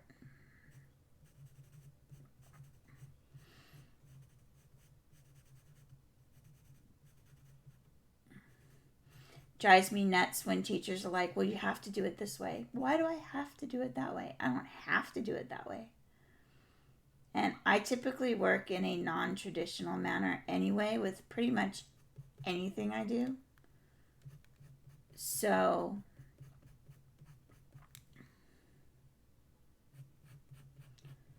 it's really hard for me to be put in that box where, oh, well, you have to do it this way, or it has to look this way, or whatever. That's hard. That is very hard. I guess I'm just going to put an extra spot in here because it's an empty space and I want it there. Hey, Christy, how are you today? I won't tell anybody, I promise. I'll be extra quiet. Well, that would be kind of fruitless for me to stream if I was extra quiet. So, you know.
Do y'all have any projects or ideas for things that you would like to see on live stream, whether it would be mine or Chrissy's or whatever? Like, is there something you want us to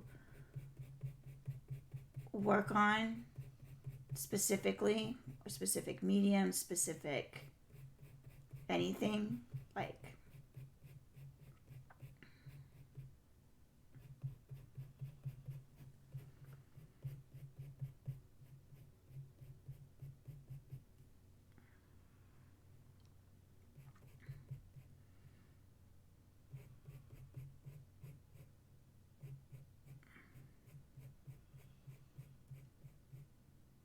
watercolor.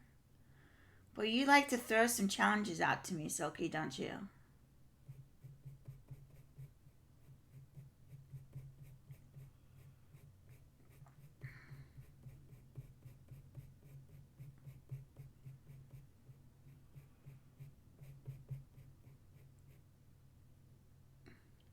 Well, y'all are killing me. Okay. I guess I'm going to have to start playing with those too.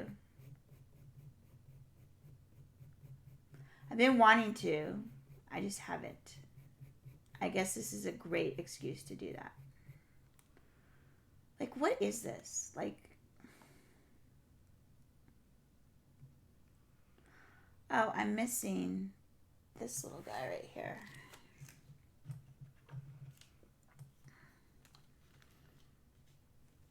Okay, so let's see. This is here.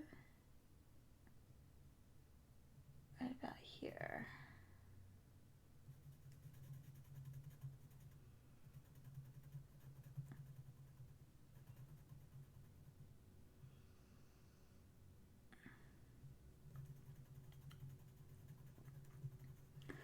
I actually have a piece that I drew out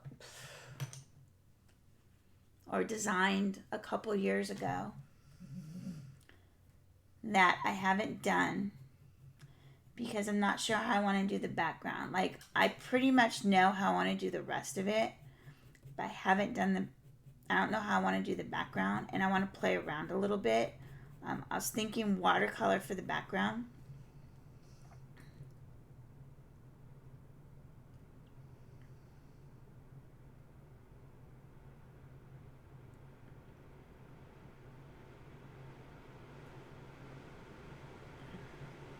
Awesome.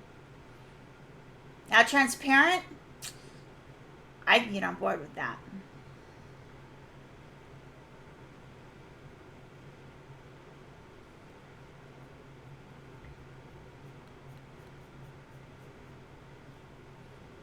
But I'm definitely going to work in some watercolor too. Oh, anyway, like I was saying, there's a project that I want to do, and Chrissy's seen the layout of it, and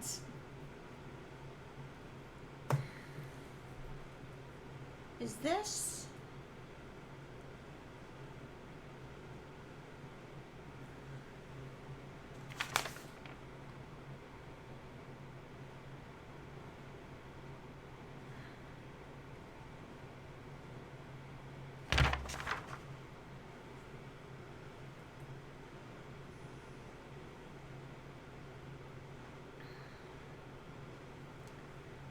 And I kind of want to do the background in watercolor, make it a mixed media piece. I really am intrigued by that prospect. Sorry, I'm trying to figure out where this, right here. My fur changes direction like 5 times here, so I'm just trying to figure out where.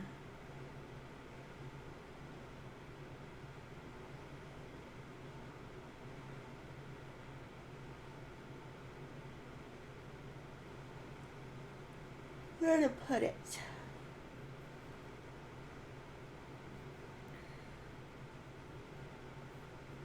Right there.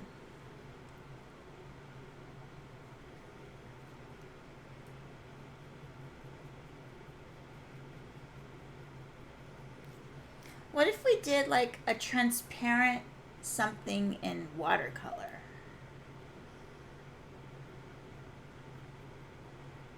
That might be interesting to try.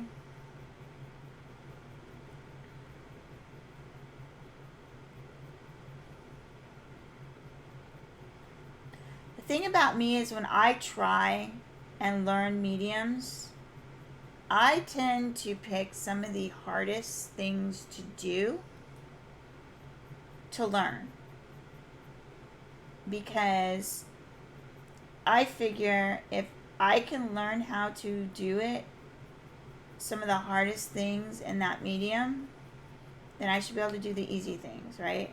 That's the theory anyway. Doesn't always work that way. Because then you're like, well, I just did this. Why can't I do that? This is way harder than this. But it's kind of like portraits. Portraits are hard. Like, it's the only thing that, well, not only thing, but I struggle with portraits. Like, a lot. Okay, this is a problem. Where is...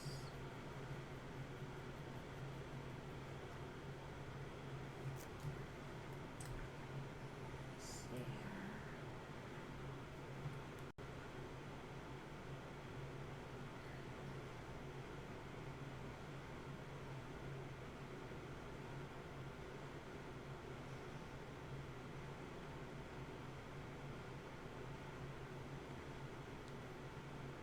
Okay, this...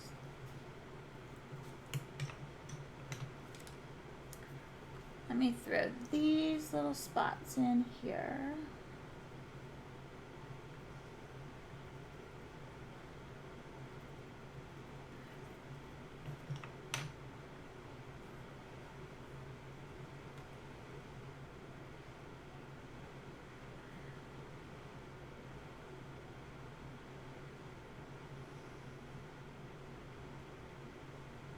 Ah, yes, Chandri. Here's the thing. I am pretty confident in creating just about anything in graphite and charcoal.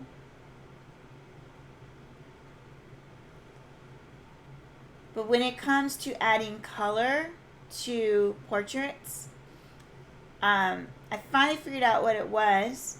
I don't see the subtle nuances in the skin like I do everything else in color.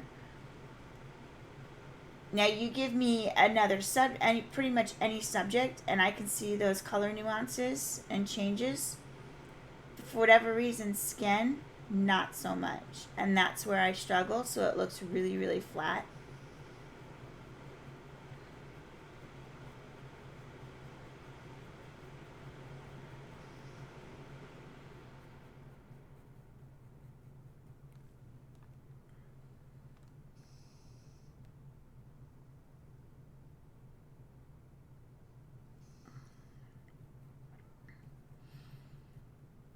I actually, let's see, do I have a piece coming up? I'm trying to think what pieces I have coming up.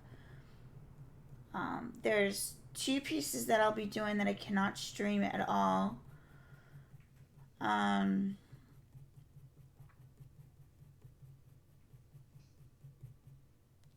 to think if there's one that I have that has any.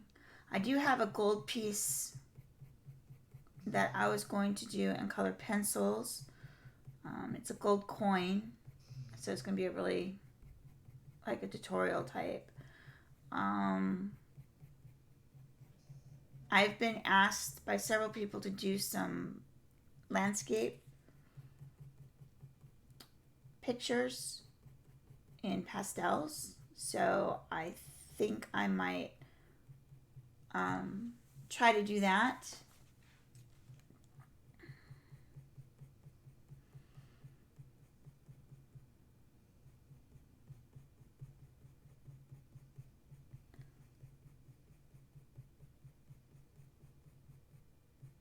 Let's see. I don't think I have anything that has transparency other than that, though.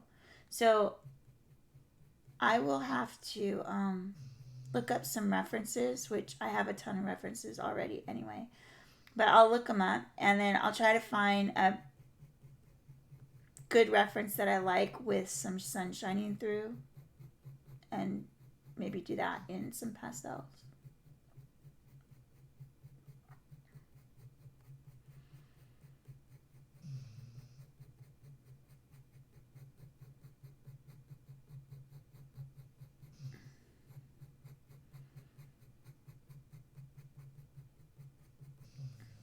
Noses, guys. Noses on cats are crazy with the fur.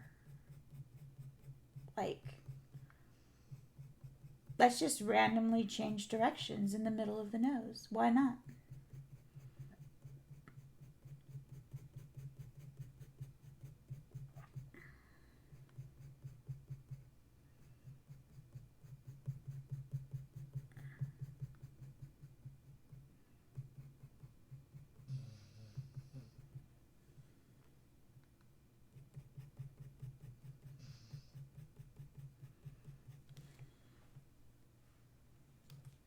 Thanks, Anne. Have a good weekend. Enjoy your time with your fur babies. And is your BF going to hang with you too?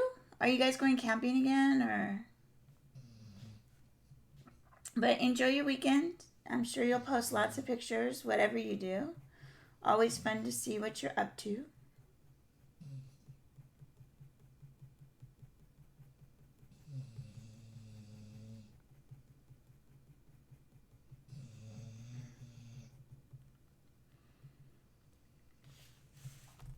Okay, now we come back over here.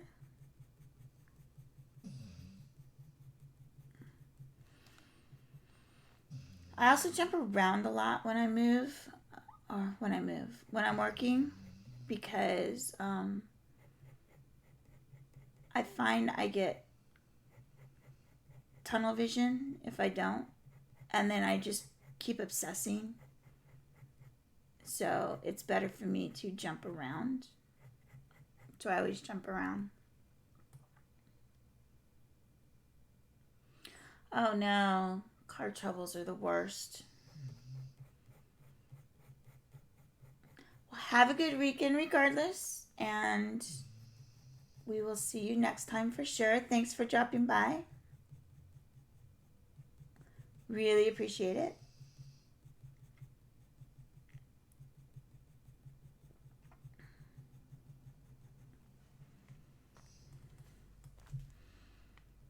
Okay, then this comes up, because why wouldn't it? That's right next to fur that goes the opposite direction. Of course it's going to go up.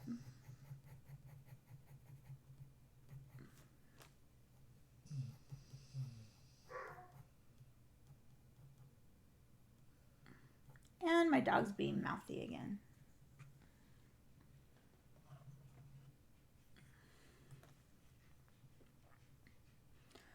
Okay, let's see where we're at here. These two, this is just a little baby. Okay, sounds good, Chandri. Thanks for dropping by. And I have about an hour and 51 minutes left on my recording time on my camera, so I'll probably be here for that long. Unless something happens. But have a good weekend if I don't see you before.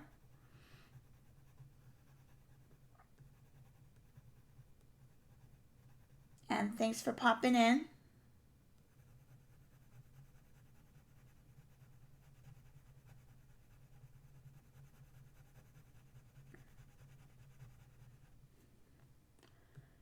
This one goes this way. This one goes this way.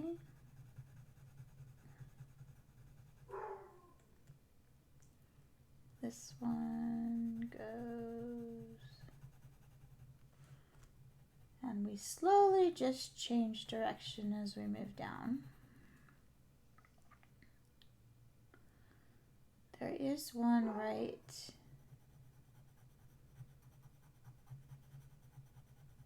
here.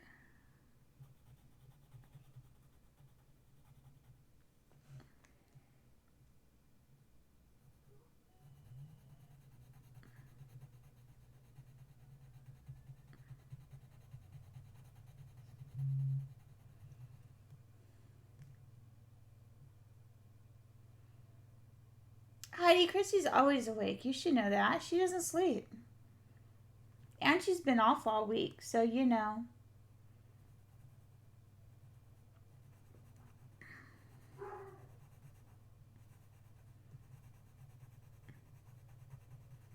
She likes to keep me up sometimes too,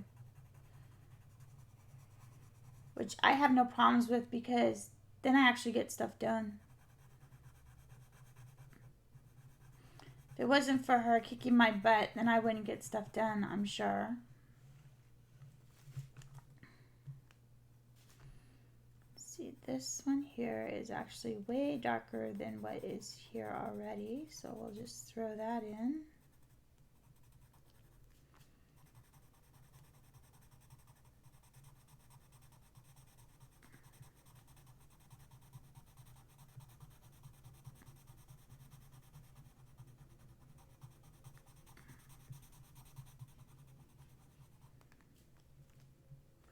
Bright-eyed and bushy-tailed. That's so funny.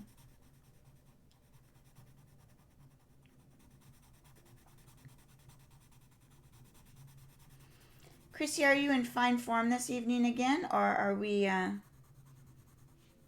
just normal? Chrissy gets funny sometimes, guys. Like, funny. Funny as. Trust me. Funny as. Oh my gosh. She's hilarious sometimes.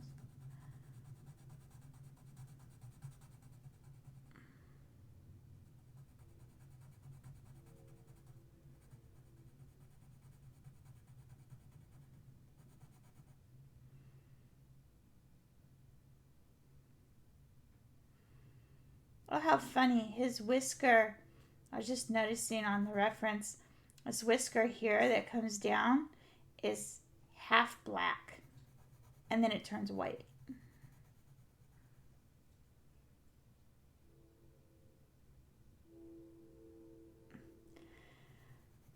Kenny, she doesn't call me in the middle of the night, but usually what ends up happening is she calls me around 7 or so, maybe 8 o'clock, depending upon what we're doing. And then we'll work on our different projects, discuss different things and stuff. And before we know it, it's like she's kept me up to like 4 o'clock in the morning before. But it's all good. I got a lot done that day. Like, a lot.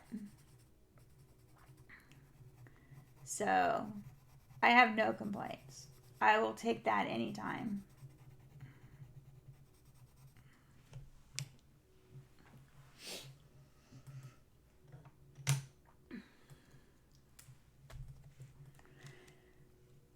We have a lot of good conversations, though. We have a lot of fun. And we both get stuff done. Like,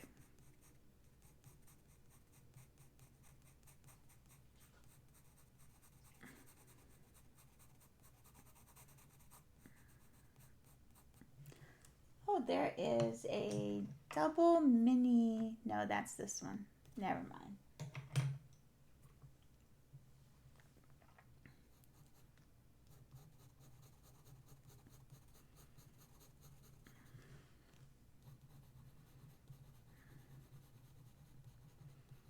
I tend to like to work at night anyway. Number one, I don't have to deal with the dogs interrupting me because then everybody's home, so they usually hop in and take that on so I can work if I work at night. And then once my husband goes to bed, then he takes the dogs and kennels them up. Basically, they go to bed with him. And then I am able to just focus on what's going on here and not worry about, well, do I have to take them out or what they need or anything like that.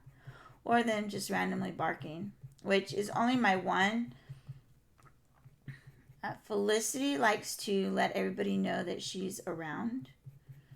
But Leilani, you wouldn't even know I had a dog for the most part. Unless somebody comes to the door. You wouldn't even know I had a dog. She is so quiet.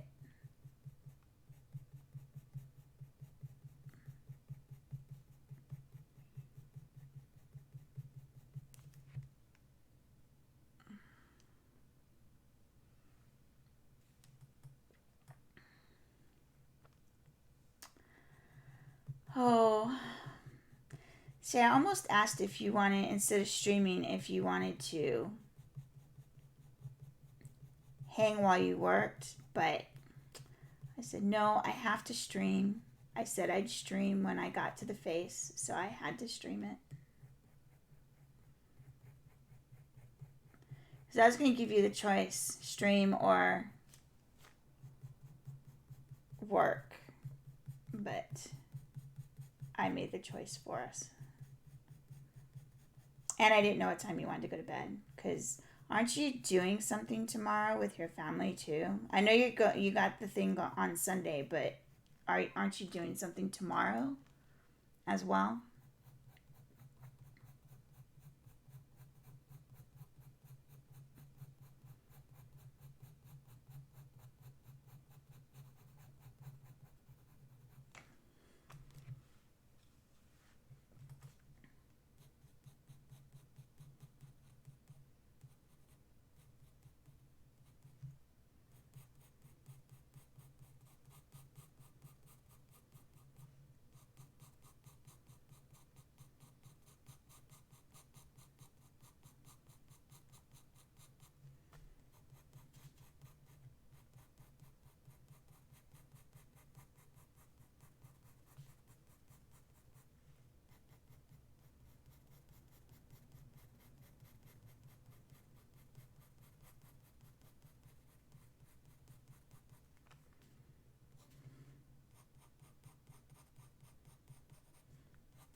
And I'm just trying to get fur direction in these different areas so I can focus on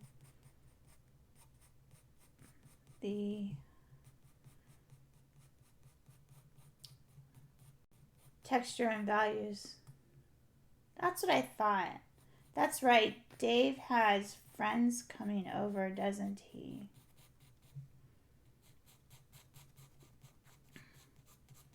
I knew there was something going on. But when are you not a social butterfly? I mean, come on now. You're always a social butterfly.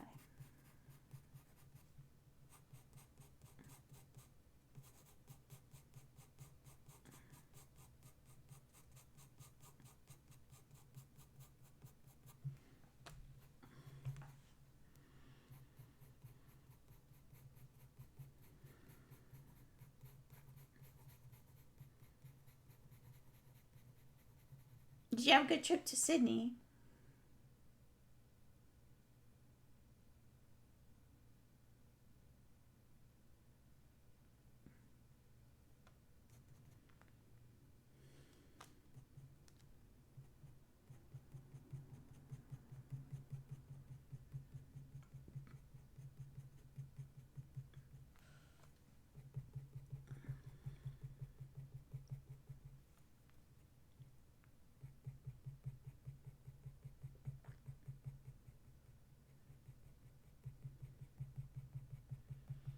Such tiny hairs.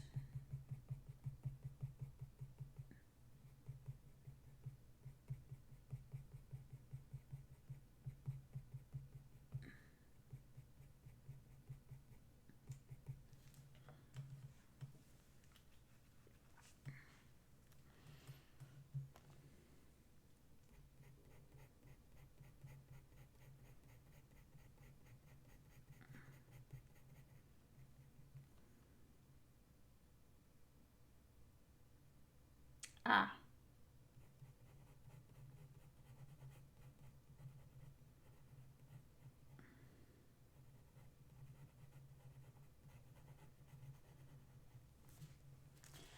Does Sydney have a good infrastructure as far? I mean, even though there's a lot of traffic, clearly it's because people, but do they have a good, like, infrastructure as far as roads go, or are they, like, years behind and, like, trying to play catch up?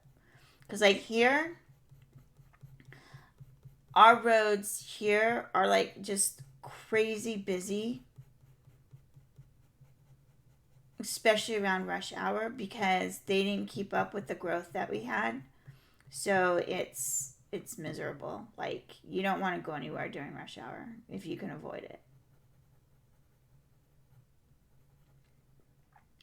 Like, California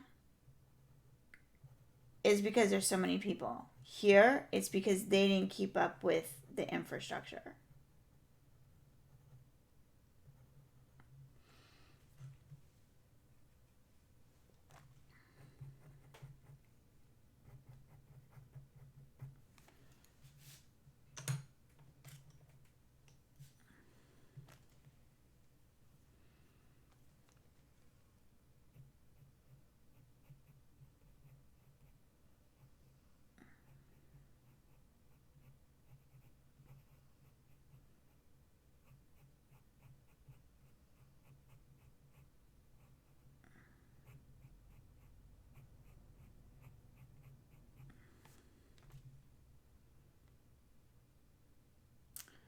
Kids are younger. And my husband was, well, we did a lot of entertaining. There's hardly a weekend where my house wasn't Grand Central Station. Now it's deadly quiet. I was like, oh, you entertaining people. I don't know how you do it. Like, I struggle when people come in my house. Like, I just struggle because I don't like it when people come into my house. I mean, when the kids were younger, of course, we'd have, like, birthday parties and stuff like that. But, I struggle a lot with people, strange people being in my house. Like, what is this dark line here? Like, where did that come from? Why did I put that there? I don't know. I don't know why that's there.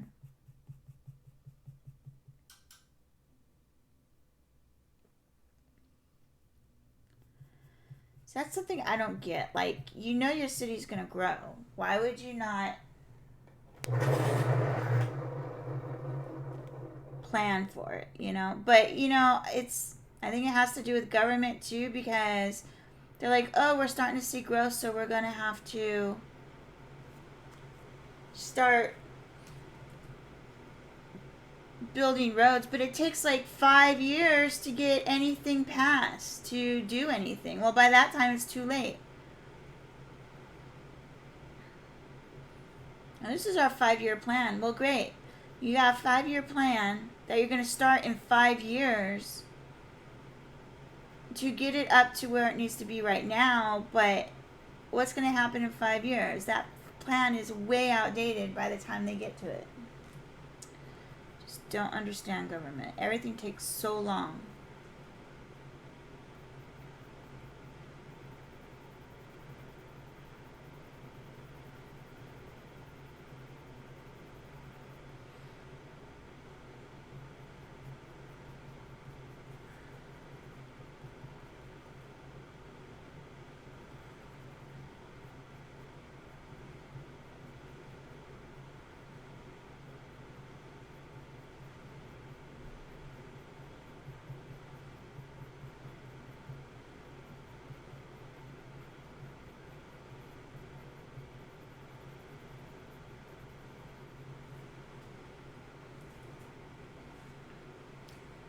$25 million. 25 million in Sydney, or 25 million in the country? I know we've looked this up, but I don't remember.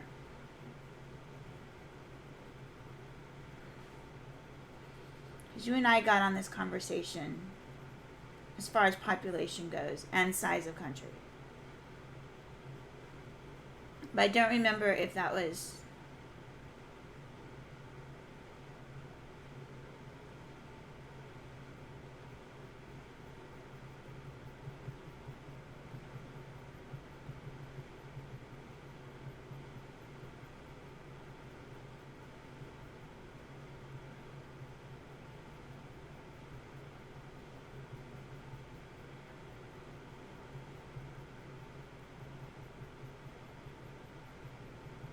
in the whole country. Gotcha.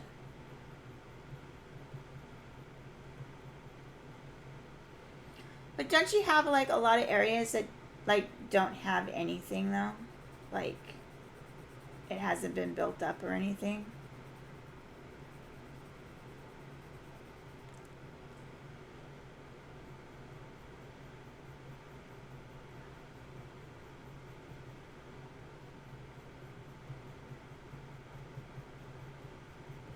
And is it because it's uninhabitable, or is it protected land, or...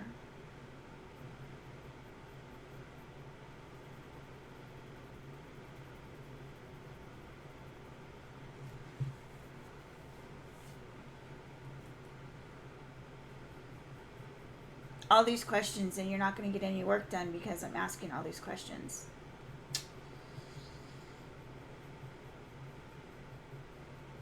Good conversation, though.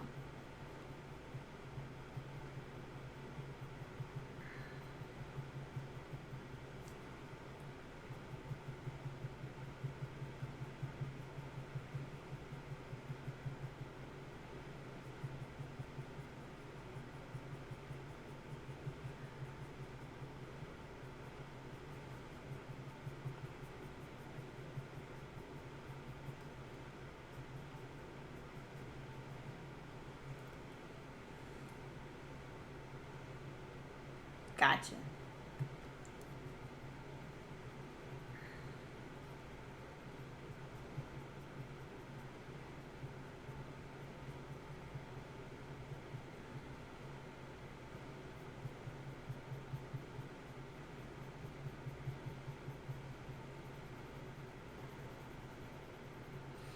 Do you find that funny that the different countries have like this land that is protected and you can't build on or you can't improve or whatnot, and then like years later when they decide that, oh well, we need more land, so we'll just go ahead and release part of this.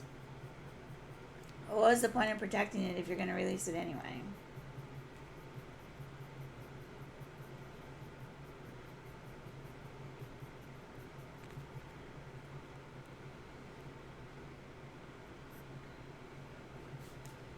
So this comes down. So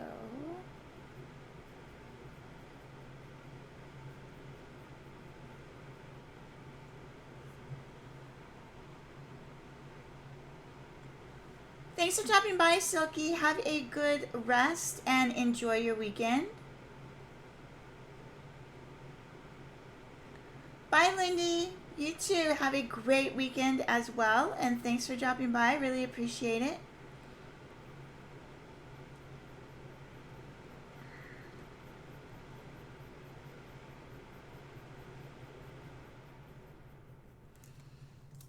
I have about another hour and a half of record time on my camera, so I'll be here for probably about another hour and a half, give or take.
This comes down.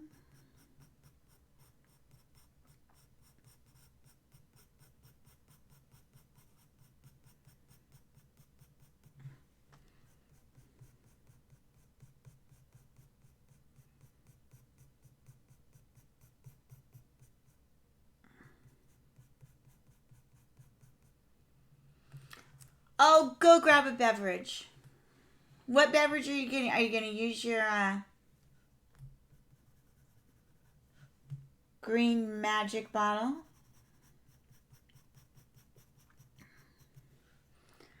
Are we getting a magic beverage?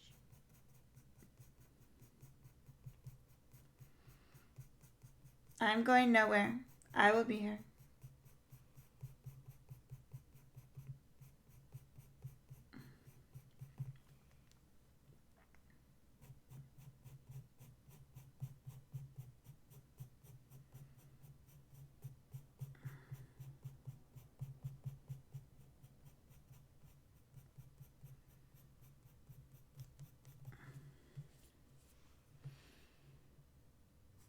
Maybe by the time she gets back, I'll actually have this cheek blocked in.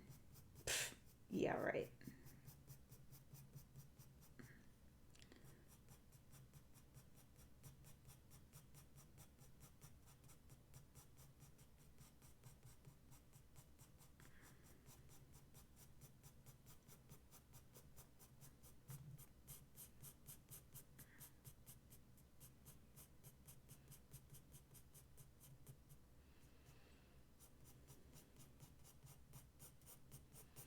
It's her magic potion, Kenny. You know that. Come on now.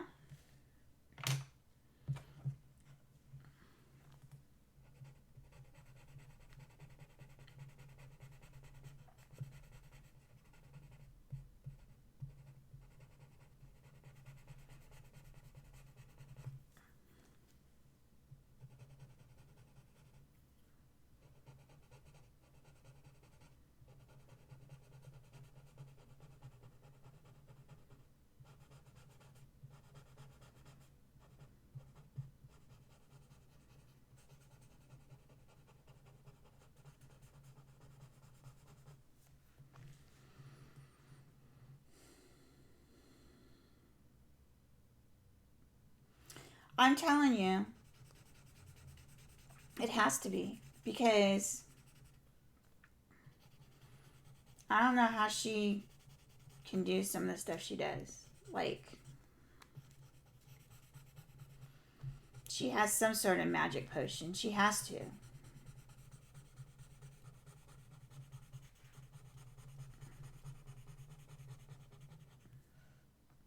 Hey, Peggy, how are you? So glad you could join us.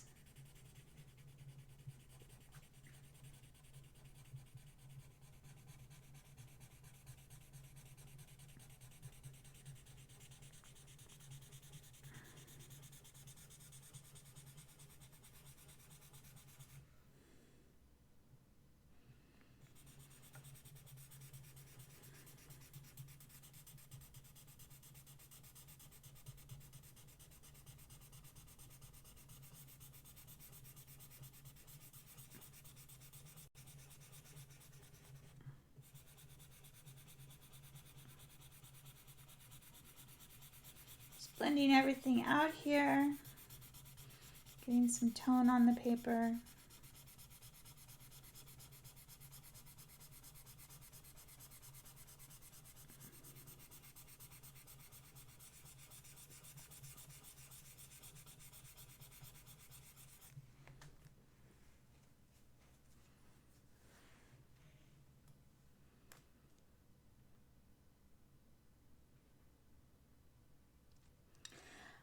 So Heidi, moderators, they do a few things depending upon the creator, depends upon their job.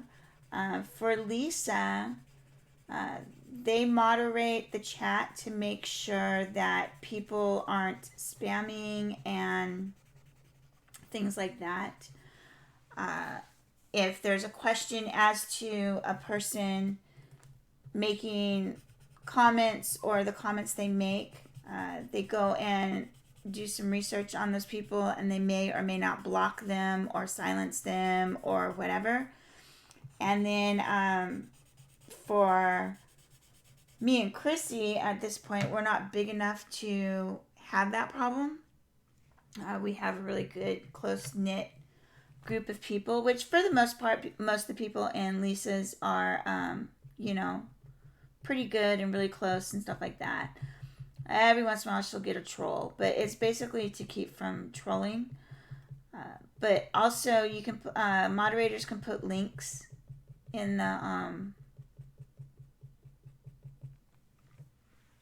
the chat window, and just kind of keep things going along. And then for Chrissy, I take notes. Like when y'all say something and she's like, I need to write that down.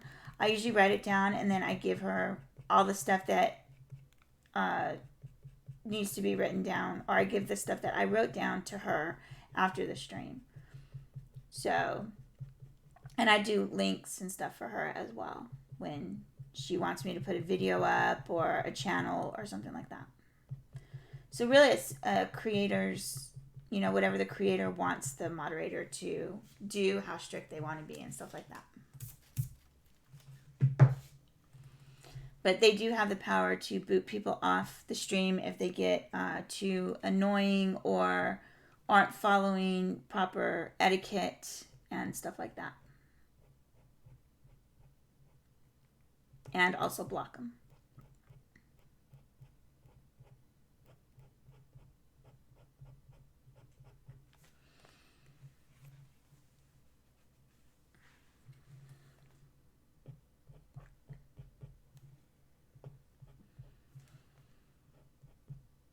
And it's usually for larger channels, but like there's a lot of times where we're talking and Chrissy wants to put a link in or something like that, and I just do it so she doesn't have to stop working.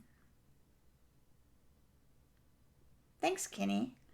Yeah, like I said, I am not a fast artist by any means, but I get the details that might be missed.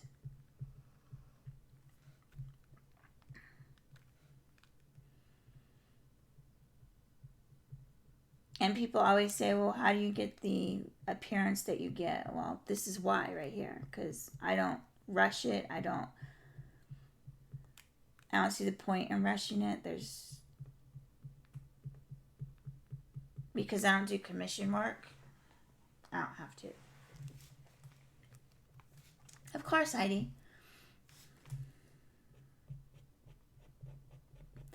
Anytime.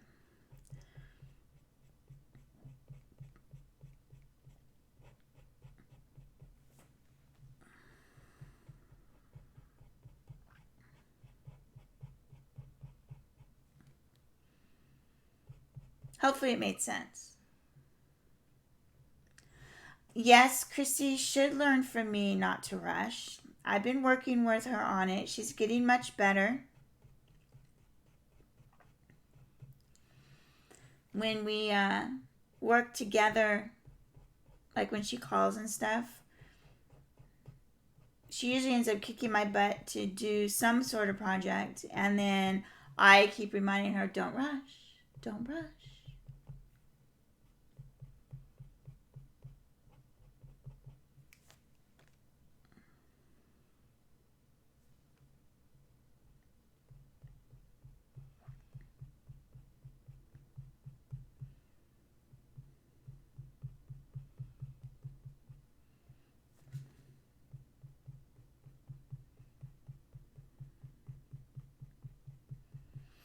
And that's another thing about, new artists. I see, to a point I understand, however, yes, I said however, again, Chrissy, just for you. The thing I don't understand is I see so many artists say, oh, I wish I could get the results that you get. I wish I could do what you do. But if they just took their time,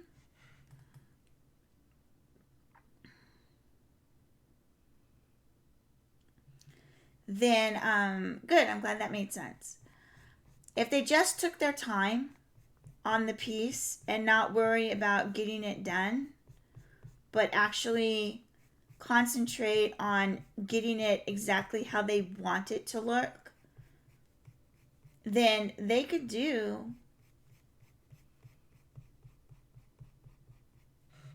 pretty much anything they want to do.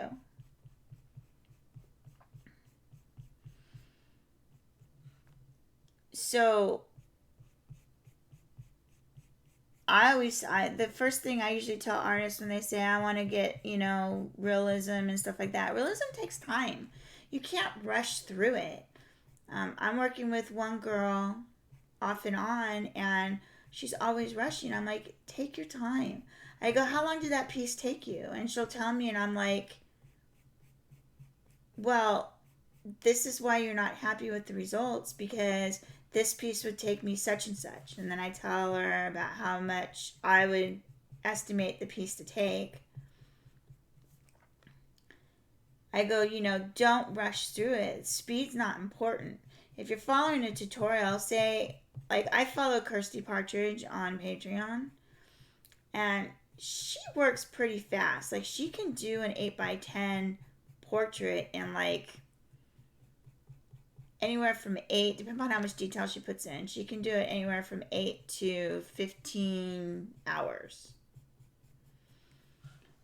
And that's fast, in my opinion. Like, it would take me forever to do an 8x10. But speed comes with experience. And if it doesn't come with experience, that's okay too. Sometimes people just like to work slower, and there's nothing wrong with that.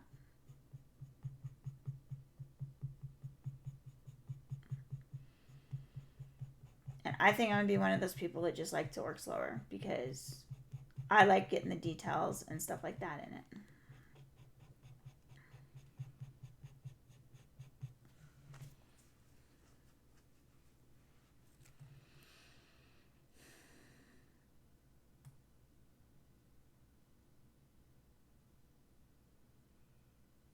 Well, if she becomes excited or too overwhelmed, well, then I have to hit her over the head with a frying pan and calm her down.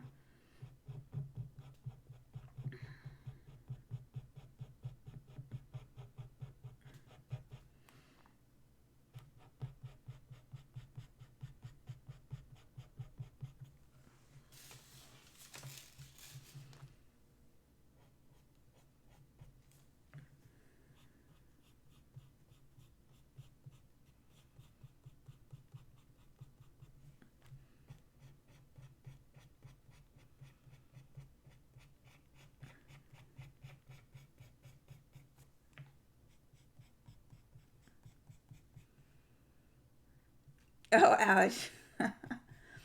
I try to make it a lighter frying pan, not a, cast iron skillet. That would give you a headache. We don't want her to have a headache. Just want to, wake her up a bit. Calm her down.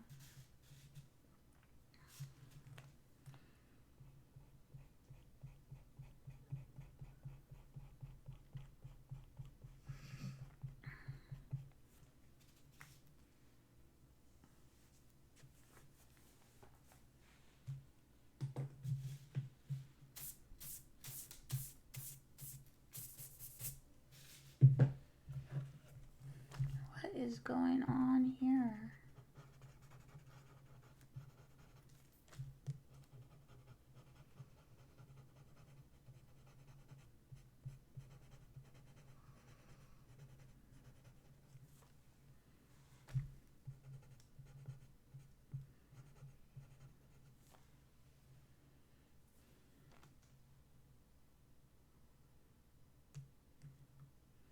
Peggy, I'm working on a leopard.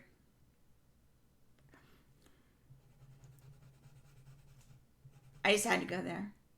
I had to go there. I had to go there, okay? I had to go there.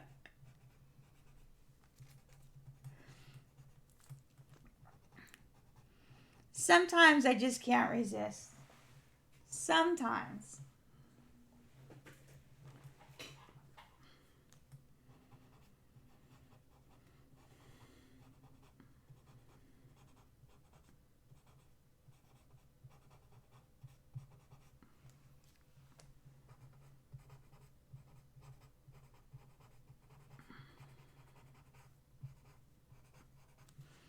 Just trying to get some of this in because I want to do the nose while you guys are on too.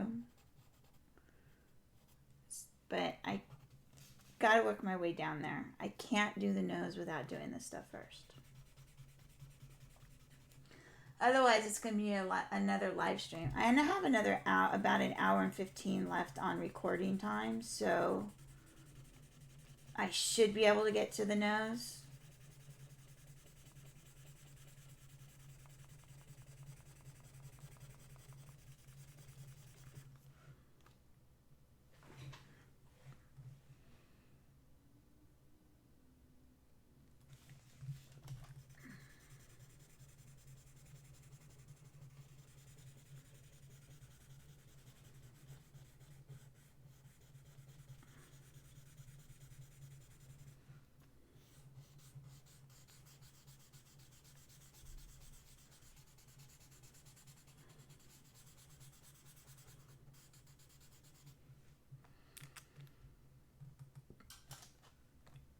Chrissy likes to live dangerously and work on like a gazillion projects at one time.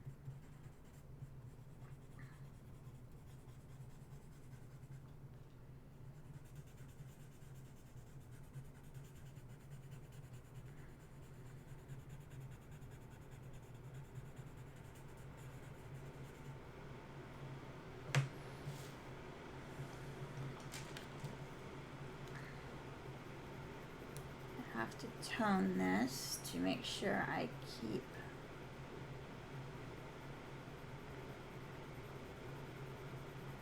this dark.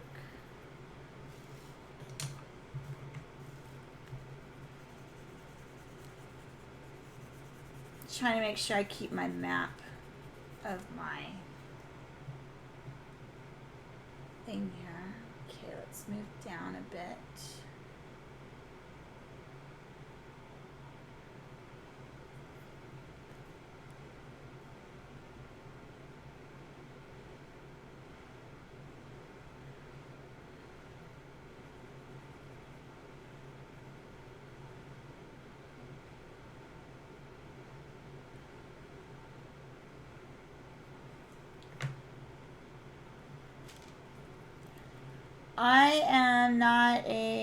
I can't say I'm not a fan of Avengers or Marvel or anything like that.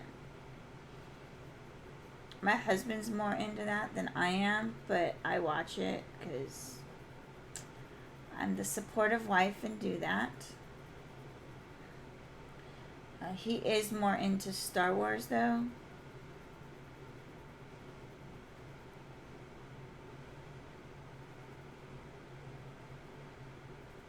I just go with the flow. But there are some that are just so ridiculously stupid, I can't watch.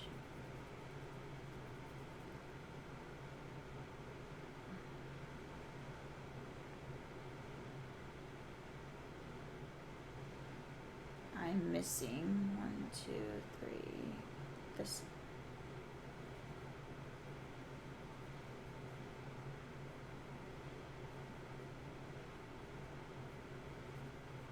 Here.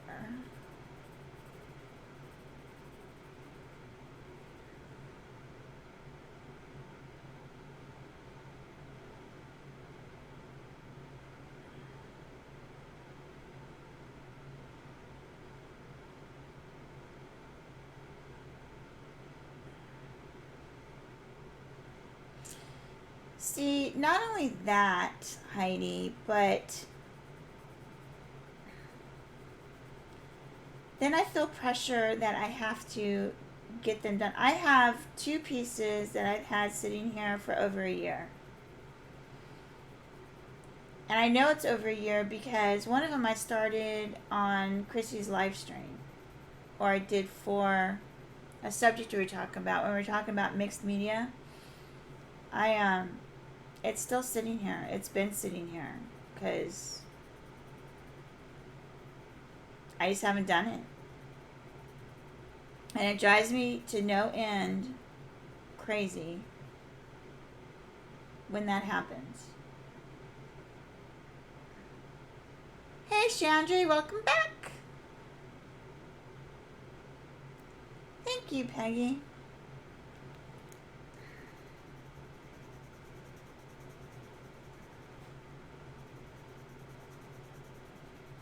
I have to say, I don't always have patience. That's why I take long breaks in between.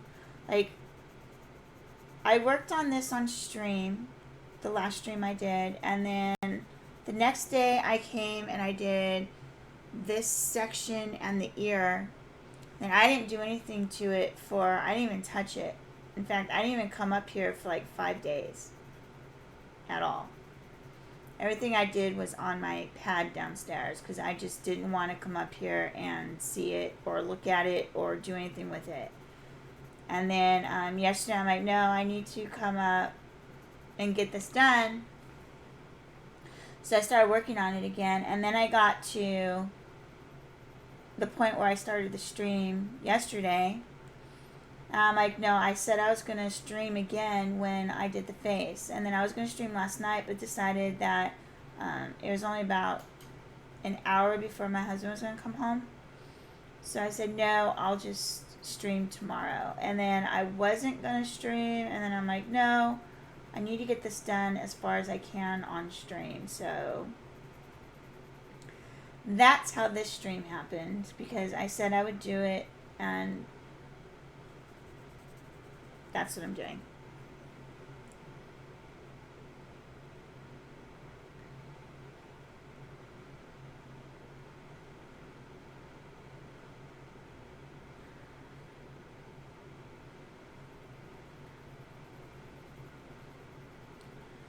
So one of the Transformers movies, oh, I don't know, a couple back,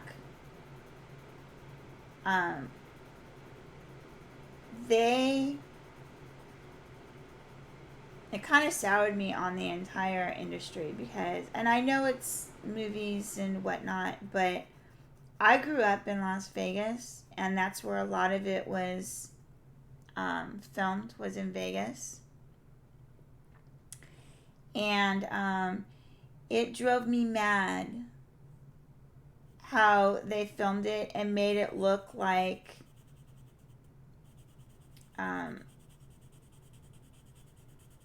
things were closer than they actually are from where they filmed. And it just drove me crazy, because I'm like, but that's not even where it's supposed to be. Like, why is it even there? So yeah, it drove me nuts.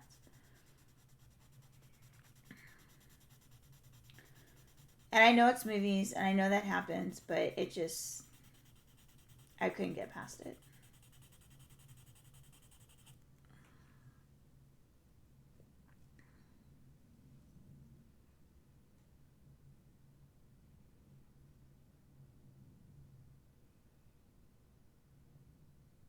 How do you know I'm doing a steampunk owl, right?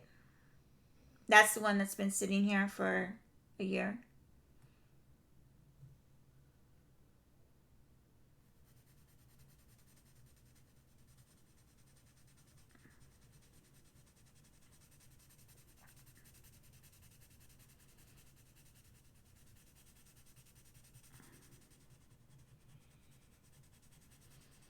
It's also the one that I started before I started this, because I wanted to get it done, and I started working on it, and it messed up my shoulder.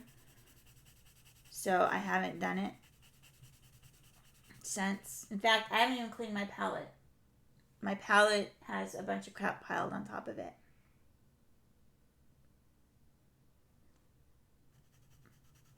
Oh, don't wait to see mine. I mean, my by all means, go for it. I can grab it here just a second. Let me get that in.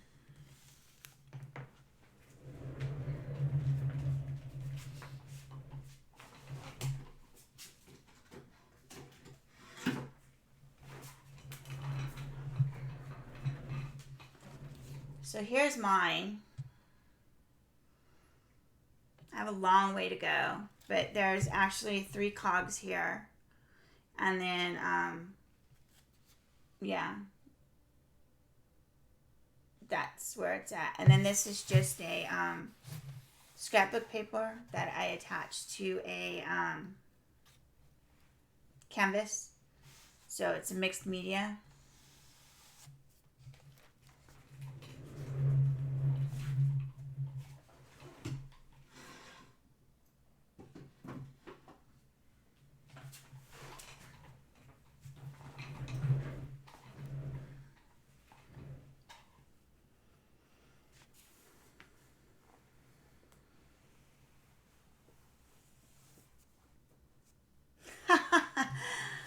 Wow, Kenny. You know, everything looks like a Harry Potter character to you. Like everything. That is so funny.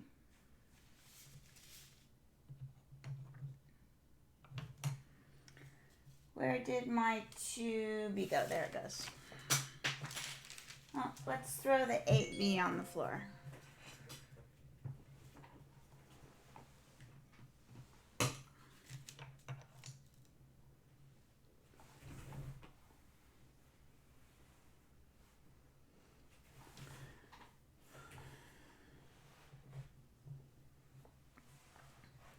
Chrissy ages well.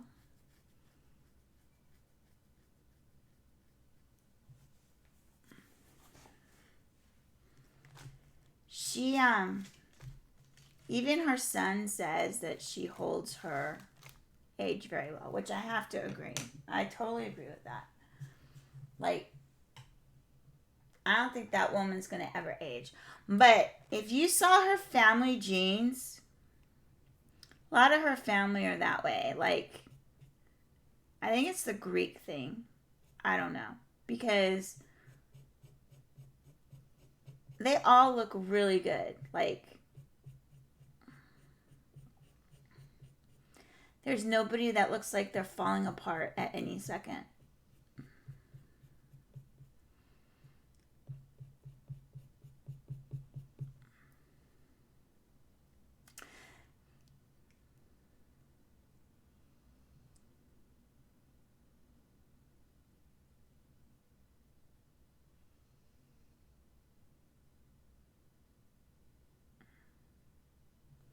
Heidi, sometimes you have to make your own.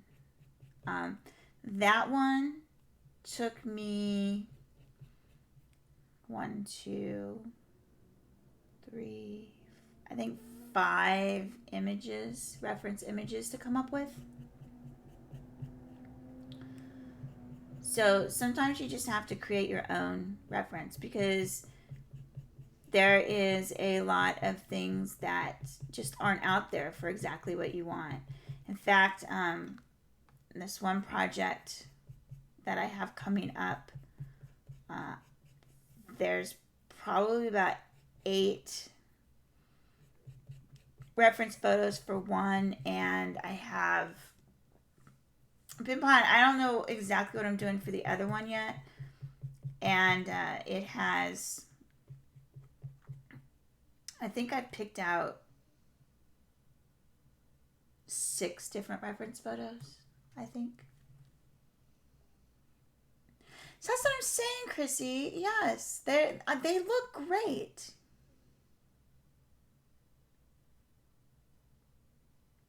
It's got to be the magic invisible body.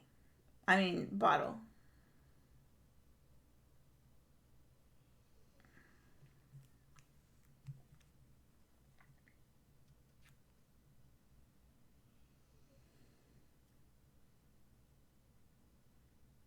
Kenny, I agree. You look very young.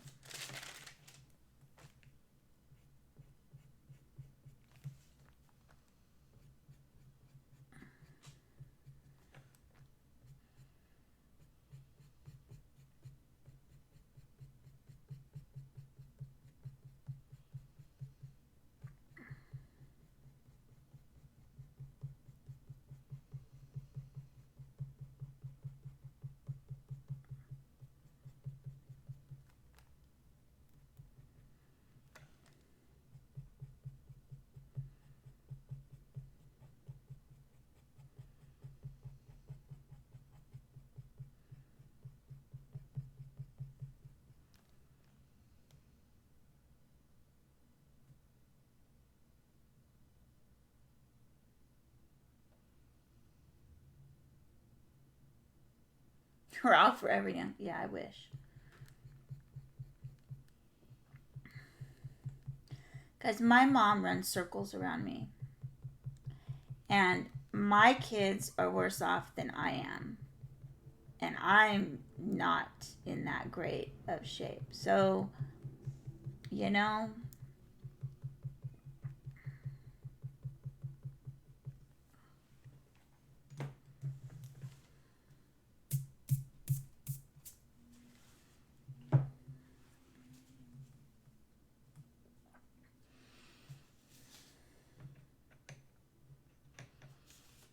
so I'm going to come back to these up here.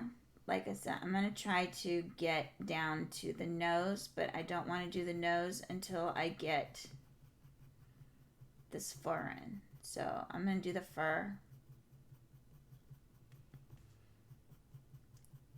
And then I'll go back and put details in because I am worried about running out of time and not getting to the nose.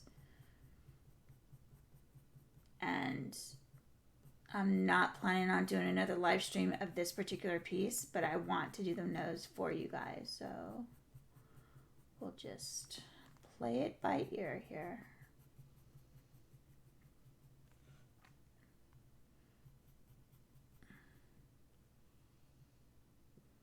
It's all that wine. I think it's all the wine she drinks. It's got to be. There's no other explanation.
So does chocolate. Dark chocolate has antioxidants too.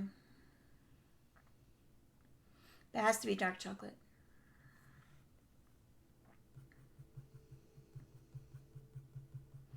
And it's red wine. The white wine, it has a little, but not that much. And red wine also has, I believe it's red wine that has resveratrol, which is actually helps with aging as well.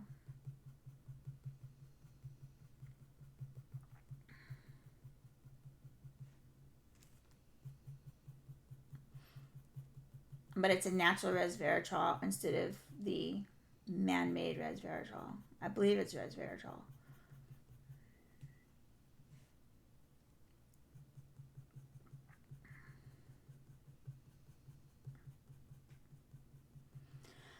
She probably knows that because she drinks it all the time.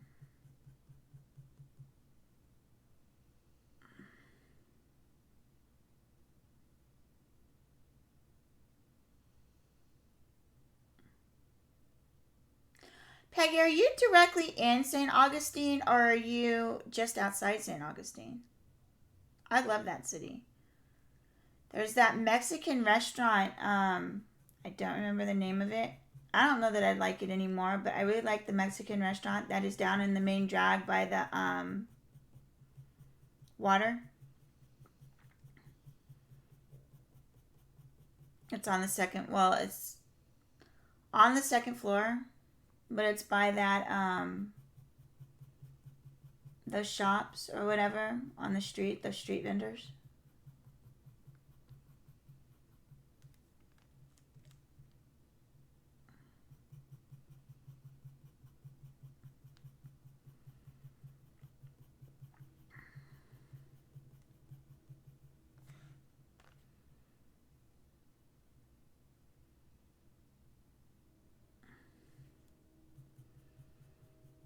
So there you go. Heidi's got it. Go with the chocolate and the wine. That way you're covered all the way around.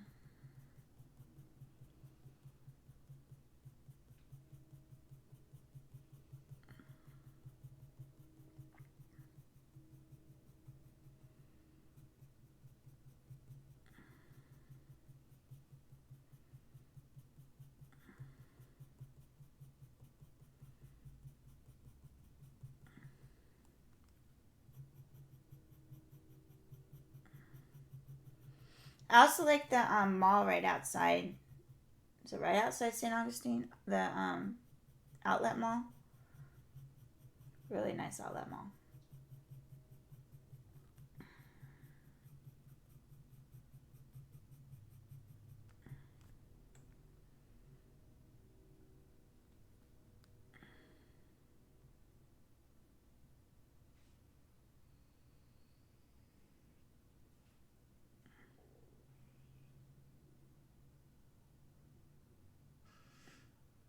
We stayed up at the KOA, right on the other side of the border. I think it's in Kingsland. Like literally, it's like a mile inside the border, right by that pilot. We stayed there for a while. I don't recommend it. I don't really care for that KOA. Is it KOA? I don't know. It's a campground. We stayed there for a few months. Well, we'd go between that one and then the one in Jacksonville. But they were nice enough, and the showers were halfway decent. But too piney, like too many trees.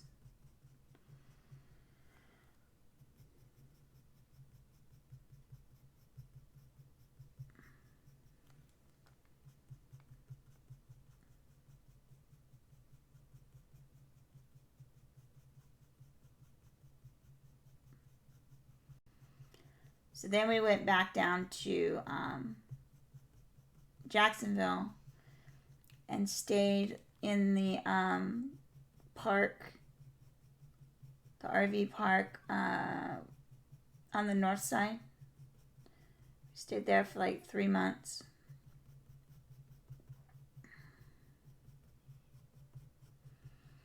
But we lived on the north side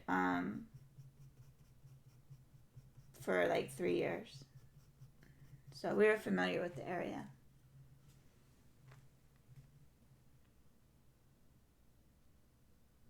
Oh, nice.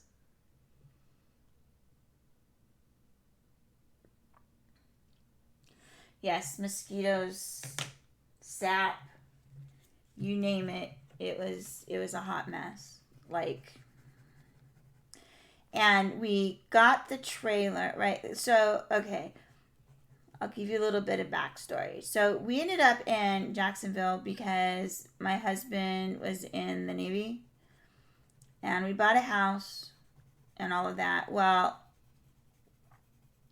he ended up going on LIMDU, which is limited duty, and during that time they found out he had a herniated disc, so he had surgery and all of that.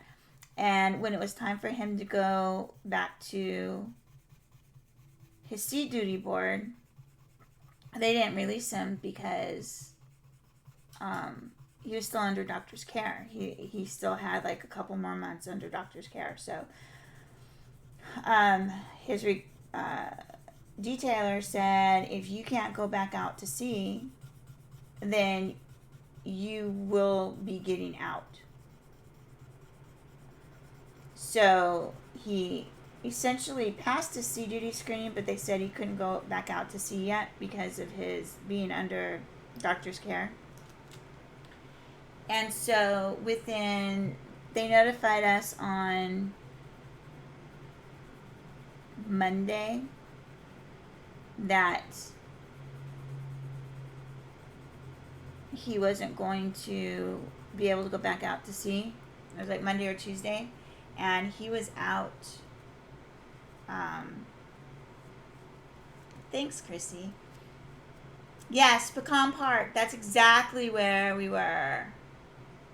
That's exactly where we were. So we ended up. We knew it was coming, so we kind of prepared for it a little bit. But we didn't know it was going to be so fast. We found out Monday that he was going to not be able to go back out to sea, which we kind of had a feeling that was going to be the ruling. And Friday he was out of the military. That was it. So we had to short sell our house, and so we bought a trailer, a pop-up trailer, because it's all we could afford, and we didn't really have a vehicle to haul anything larger. So we hopped from trailer park to trailer park trying to find what one that we could deal with. So that's how we ended up in a trailer park, and then or an RV park. And so we did that for a few months, and then he got a job up in Charlotte. So we moved up to Charlotte, and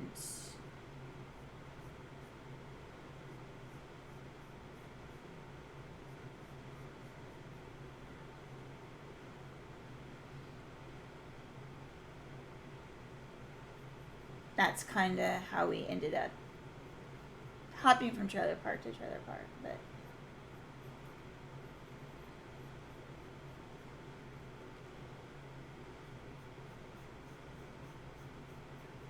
that's the short story of it. Anyway.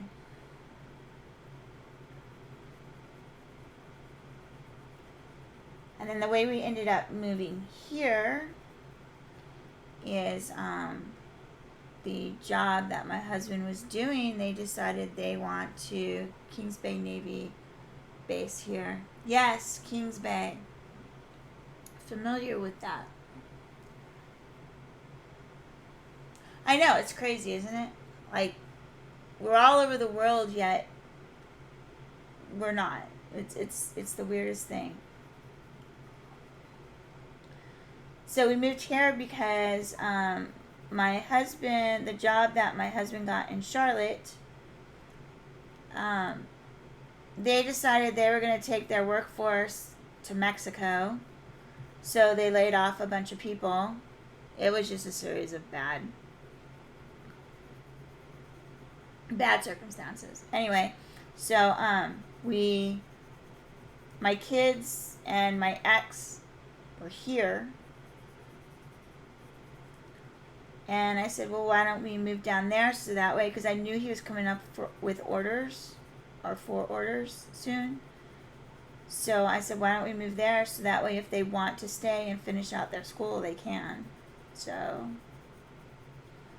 and I want to be more active in their lives, which for one of them it turned out better, for the other one not so much, but you know, whatever.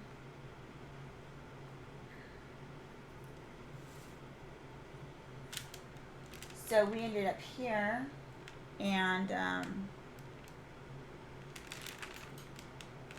pretty much stuck here for now. Then my mom came out and moved in with us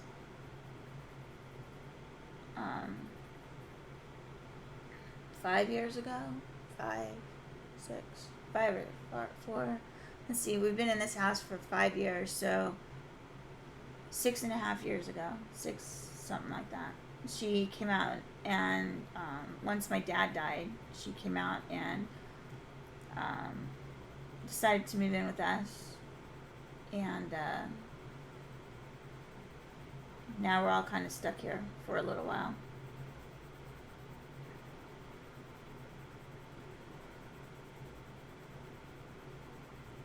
And I don't get the appeal of this city. I don't understand it.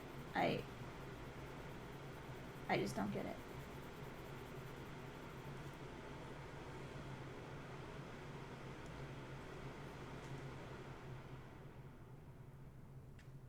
Kenny's question: what name would you give this leopard that you're painting? You know, I'm really bad at names for my pieces. I typically haven't been giving my pieces names. I just kind of throw them up. It hasn't been necessary for me to name them, so I haven't. I mean, I guess it's good to name them. I don't know.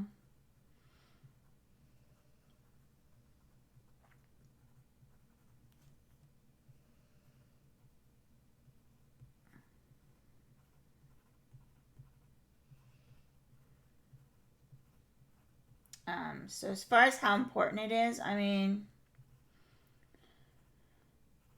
if you're gonna enter it into like a contest or something like that, then I would definitely take the time to come up with a name for it. if it's just for your own thing, I mean, I don't know. I'm kind of torn on it. Like, I don't have names for my pieces, so.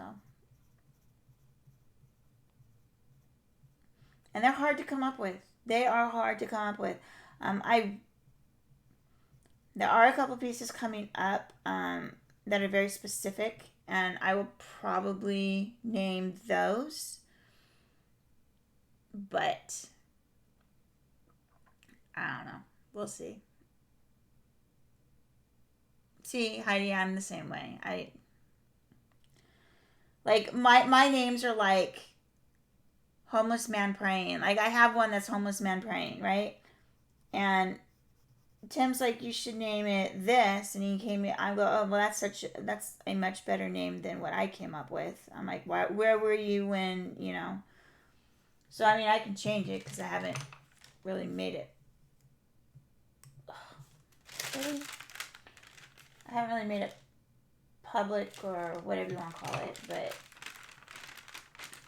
mine are very literal terms because I'm very literal. So, okay, Kenny, good night. Thanks for dropping by and keeping us company.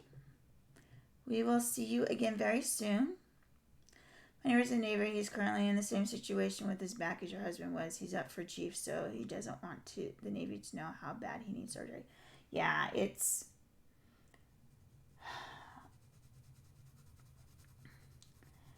all in all, it wouldn't be so bad. There were a lot of other circumstances behind him being on limb duty. So, it wasn't the surgery itself per se. If he's on shore duty, it's not going to be that big of a deal.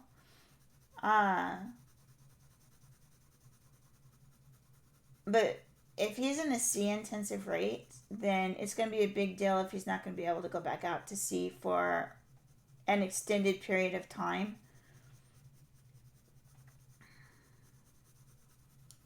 So I feel for him. I absolutely feel for him because my best suggestion to anybody, and I told my son this as well, and anybody that goes in the military, you make sure you document everything that you go in for. Make sure you get it documented in your records, in your medical records, and make sure that it's documented by a physician and not just like a nurse or something like that. Because when you get out, you have to fight for your benefits. Like, yes, okay, you retire or whatever, let's say, and you get retirement. Well, if they owe you disability, then you have to fight for every single percentage of that disability. It's ridiculous. It's not just automatically given to you. You have to file for it. You have to list all your conditions. And then you have to get rated for each condition, which is fine in itself. And then they have this crazy VA math that they use to determine your percentage of disability, which again is fine in itself. But the fact that you have to work so hard to get the benefits that are due you is just ridiculous.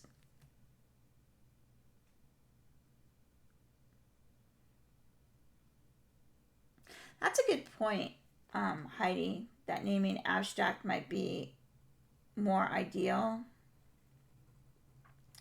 But I mean, if you look at the masters, they name their pieces like...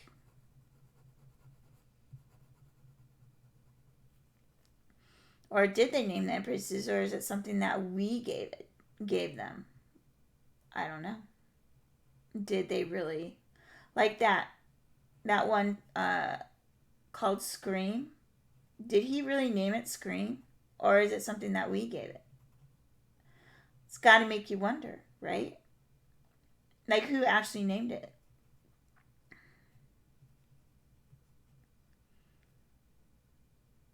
See, these are the questions that I'm asking. And is it because we feel the need to have a name for everything? I mean, we name our cats, we name our dogs, clearly we name our children. But I mean, we name everything. Some people name their cars. Like, why? Why are you going to name an inanimate object? I don't get it. I don't understand that.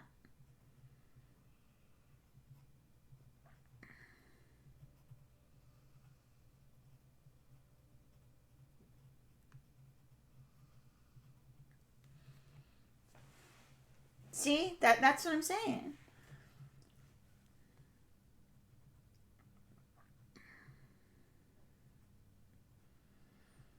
But as humans, we think we need to have a name for everything. Like everything, I don't know if it's our innate need to have things categorized to understand it better. I don't know. I don't know.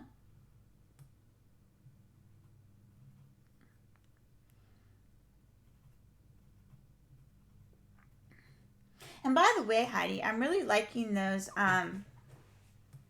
Yeah, so that's what I'm saying. I don't get it. It's just weird. I'm really liking those links that you're sending.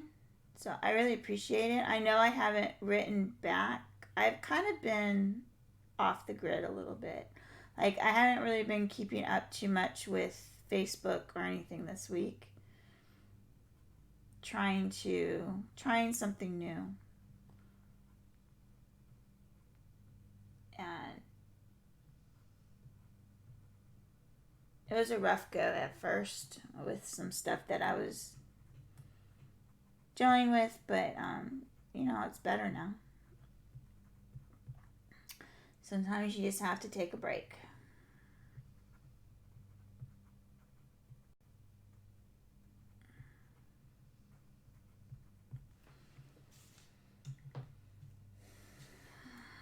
Blending stuff.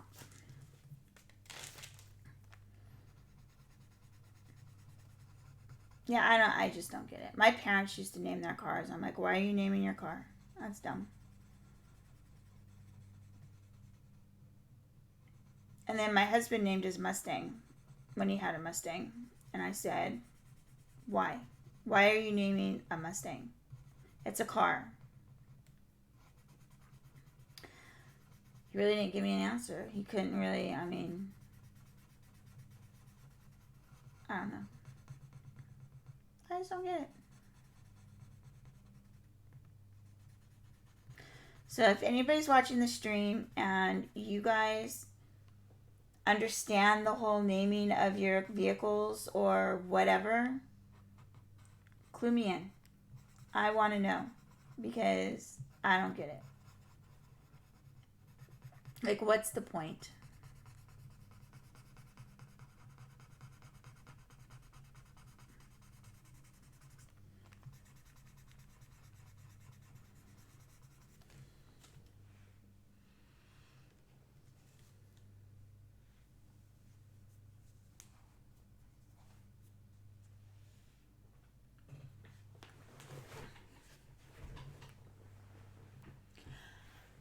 I don't think Facebook is ever going to go away, to be honest.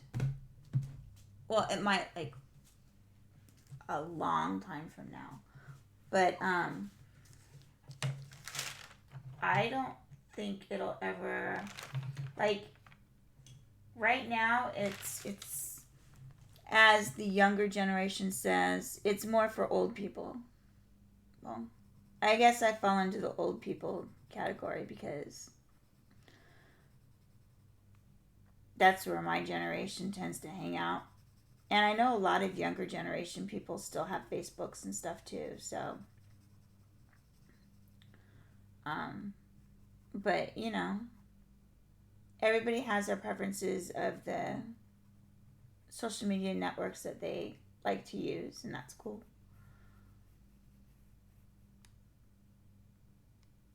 I don't get the point of Twitter. That's what I don't get. Like, I have a Twitter account, but I just don't understand the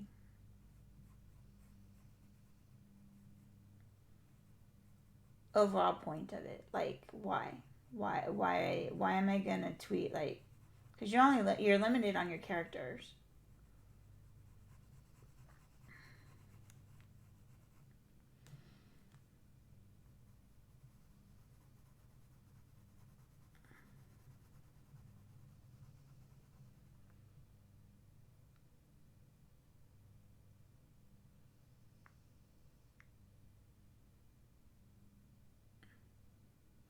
So that's what I'm saying. Like, there's a lot of the younger generation that still use Facebook. I just don't think it's going to go by the wayside anytime soon. No, it's not as popular as it used to be. And the stuff that they're doing for privacy and stuff,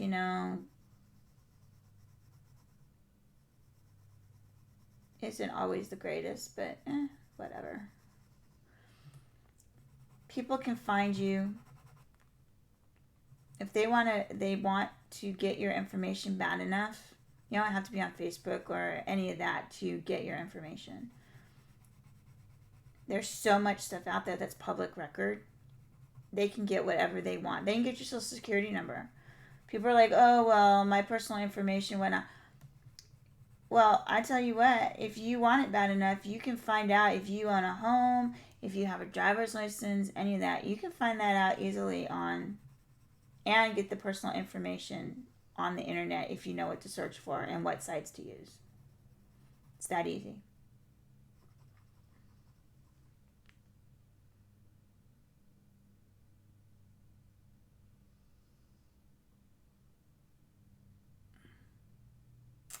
That's true, Heidi. That is true because the younger generation, for the most part, don't really have the money to spend on art. And their interests seem to lie other places anyway. They don't, this new generation doesn't seem to understand the things that, the older generation do. Like, they have different priorities, they think of things differently, which is fine, Each generation is supposed to evolve. Supposed to, anyway.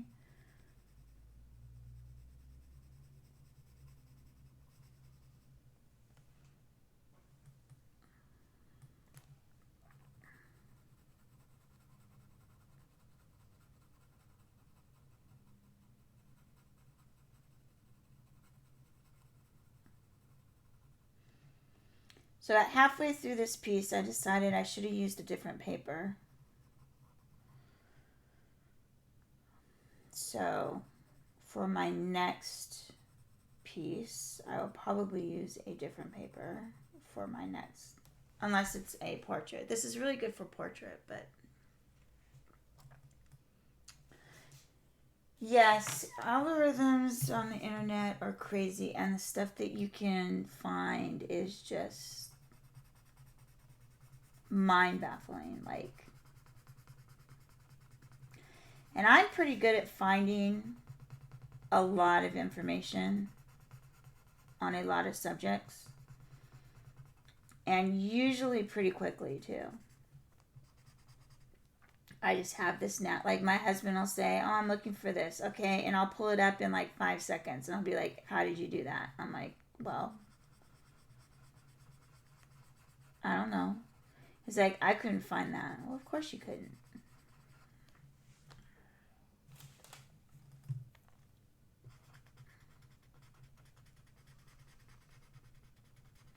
I just have a knack for finding information. So much hate in hobby art groups. They call each other names like, well, I can do that, wouldn't buy that, we'll make it, exactly. So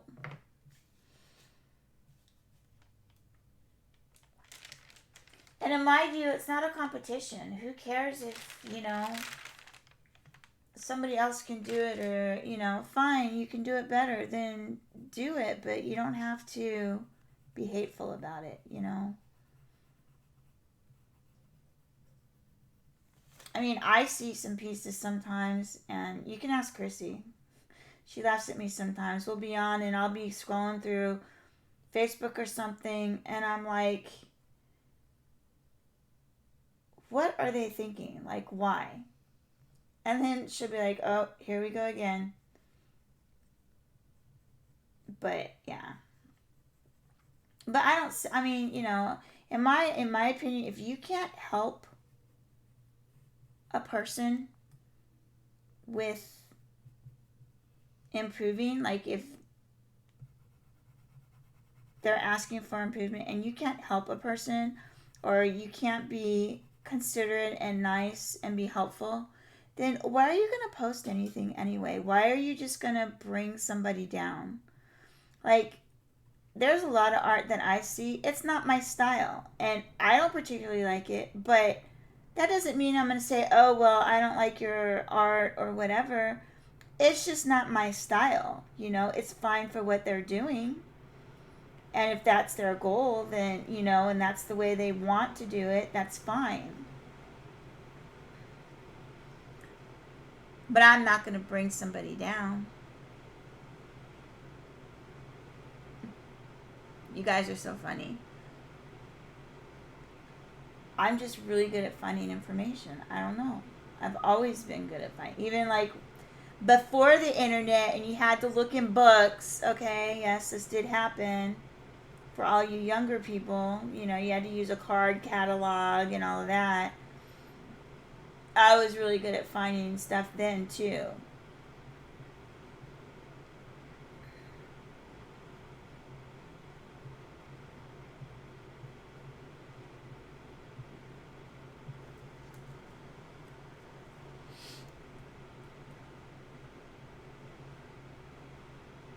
That's what I'm saying, Chandri. Exactly. If you can't be helpful and you can't say something nice,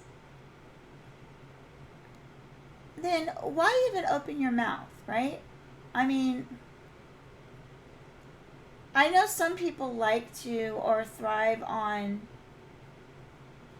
putting people down because it makes them feel better about themselves or whatever the reason they do it. I don't really get that either. But, you know, for if you can't tell them a positive or have positive feedback, then, you know, move on. Scroll up.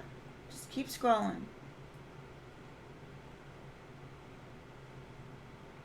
Exactly. And if anybody has seen my critiques of people that actually ask for critiques, I always have something positive to say to people. And I always ask, what is your goal? Because even if it's an artwork or a style that I don't necessarily work in or whatever, I can still help you get to your goal if I understand what your goal is. But if I don't understand what your goal is, then I can't help you get there.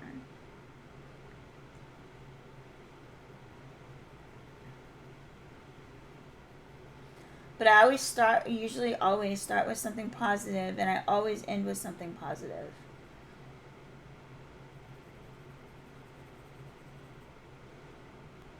And if I can, I'll try to do like a mock-up or something. If it's something simple I can do on my phone, then I'll do a mock-up and explain a little bit better of what I'm talking about.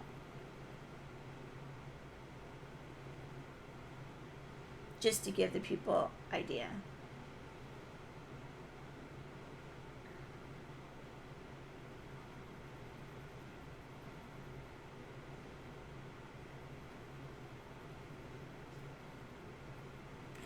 And then once you get to know me and how I give critiques, like if I'm doing a lot of personal critiques, I have someone that I work with that I do a lot of personal critiques. And once you get to know me, then I get a little bit more strict on my critiques, especially if they're, you know, making a lot of progress. I'll say, okay, now I'm going to be a little bit more stricter on this critique because I've seen that you've made a lot of progress in what you're doing, so we need to move you up to the next level. So then I get a little bit, you know, stricter and say, okay, let's work on this or let's work on that or something like that.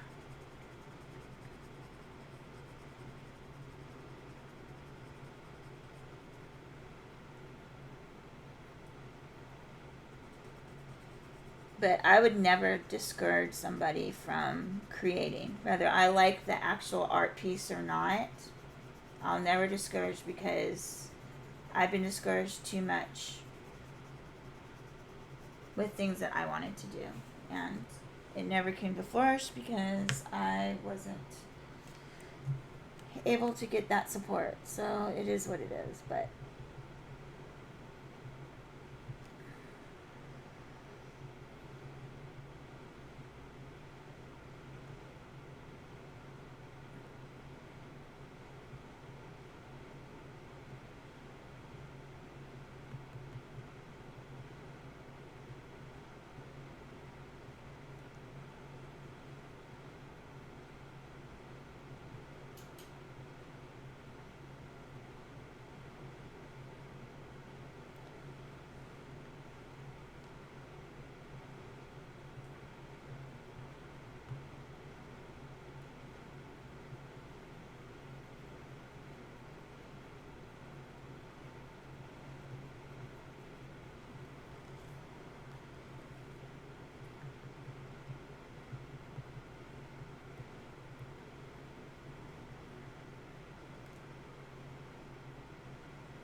Just trying to get some of this texture back in here.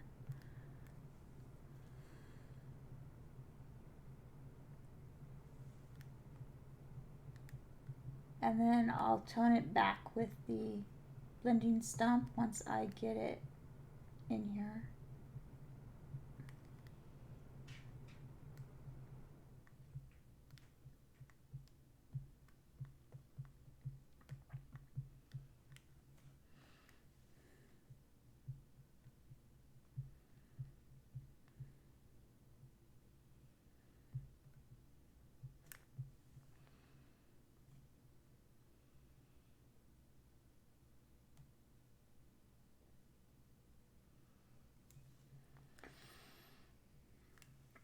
So there's a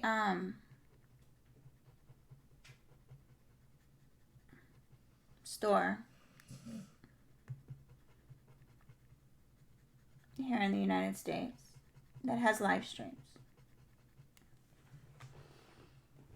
And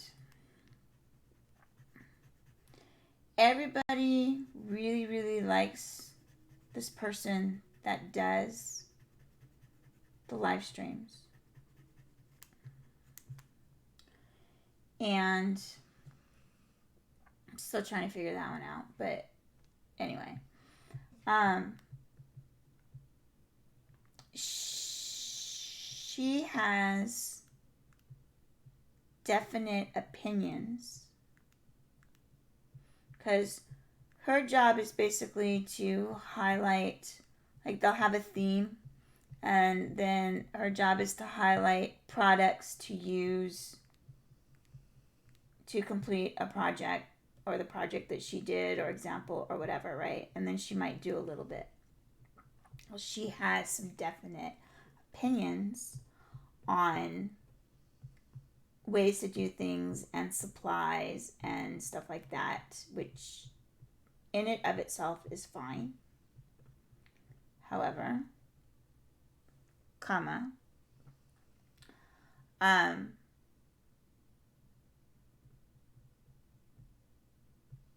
I don't feel that the platform that she's on, she should necessarily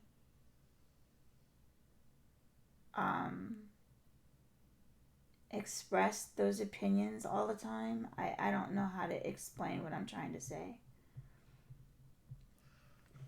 But sometimes I feel it's very discouraging for certain people. And can be discouraging. And I'm like, wait, that's not... I've listened to them, and I'm like, but that's not necessarily the case. Like, so, yeah.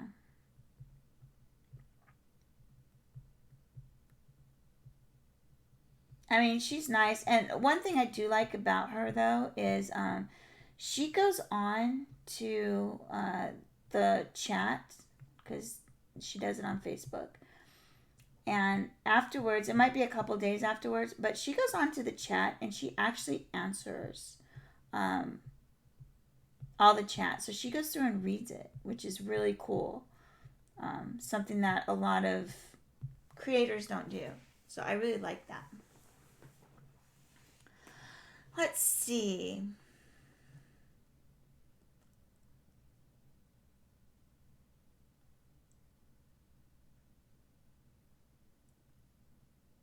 Heidi, she was working on her hibiscus flamingo. I don't know if she still is, but she was. That's exactly right, Peggy. I totally agree.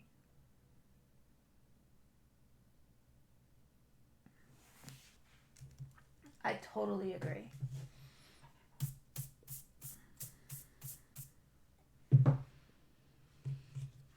Okay, now I'm going to push this stuff back that I just highlighted just a bit. I just don't want it as bright as it is, but I do want the highlights in there. Gives it that nice texture.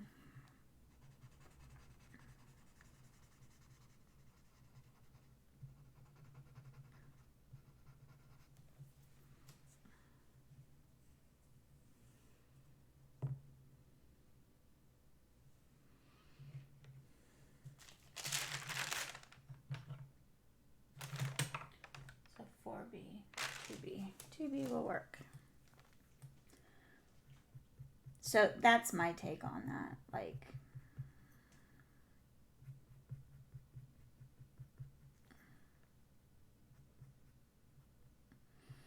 I know not everybody will agree with, that train of thought. Like, but really, a lot of stuff is just opinion, you know?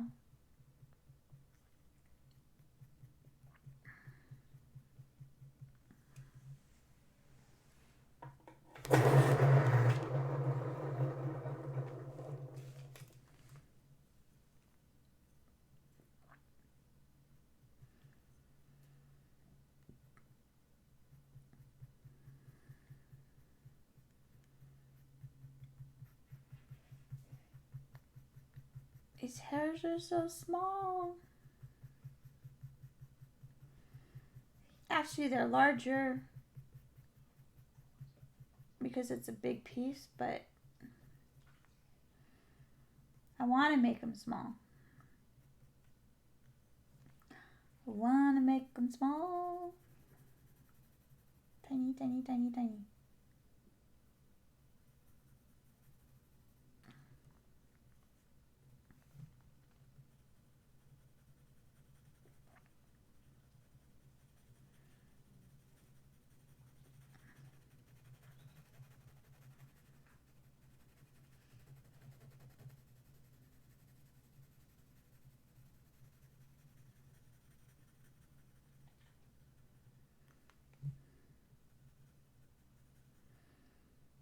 And this comes down and around like so.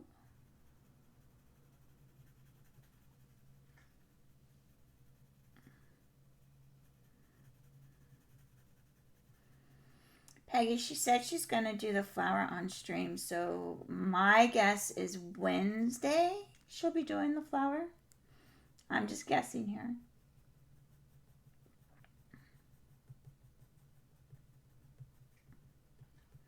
On her Wednesday stream.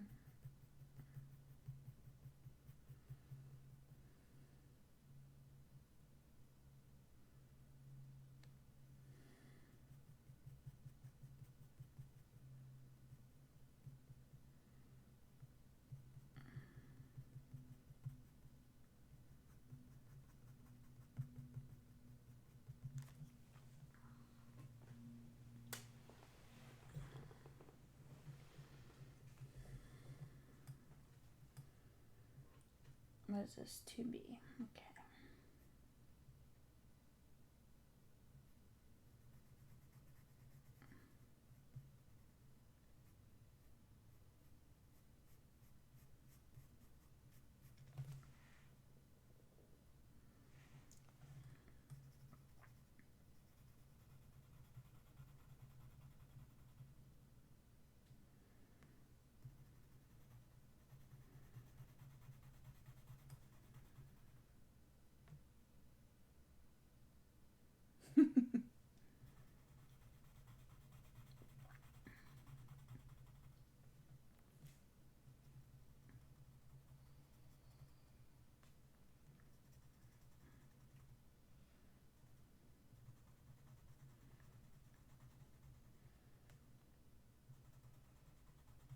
I'm guessing that next Wednesday is going to be her regular time, so 10 p.m. Australian time. You're still doing 10? Is that right, Chrissy? Or are you going to move it to 10:30 like you did this week?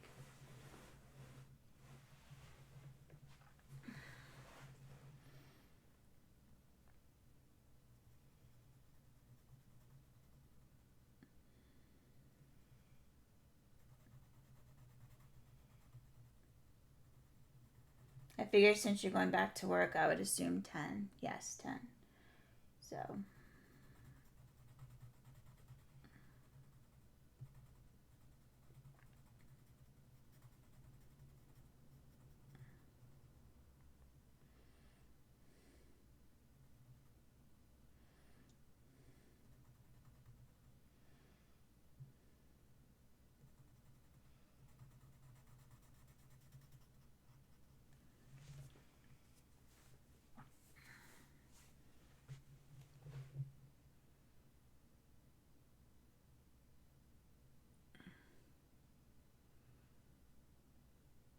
So Peggy, that's 10 p.m. her time. Australian, Eastern Australian time. Eastern, right? Yeah. So, here for me, my time, being in South Carolina, Eastern United States, it's 8 o'clock in the morning.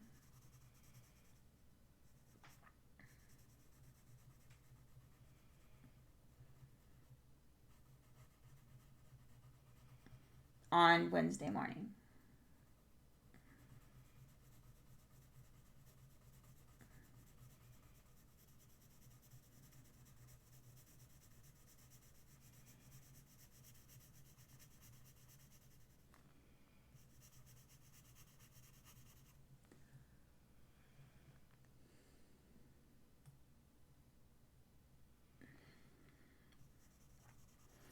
Okay, so there's 10 more minutes left in my record time. I know, I keep saying record time, but I have to download my stuff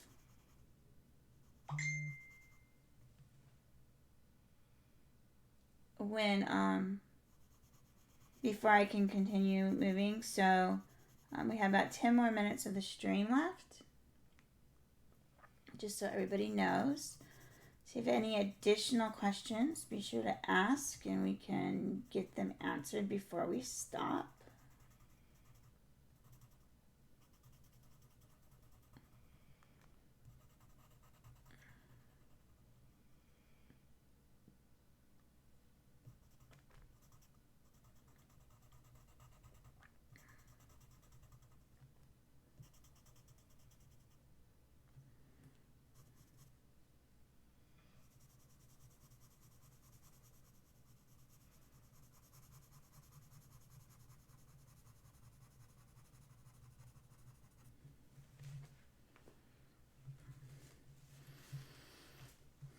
I haven't done a lot of refining. I was hoping to show you guys how I refine some of this, but it's just not going to work out. But you kind of get an idea of like my process with fur and things like that.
Fine, this needs to be part of the background right there. So I'll just make that adjustment here.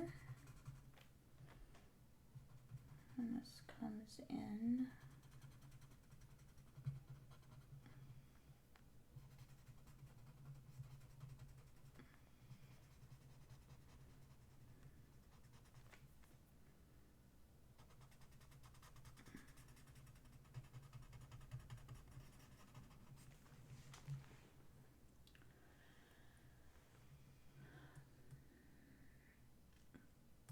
No, you're not talking too much. By all means, keep on talking.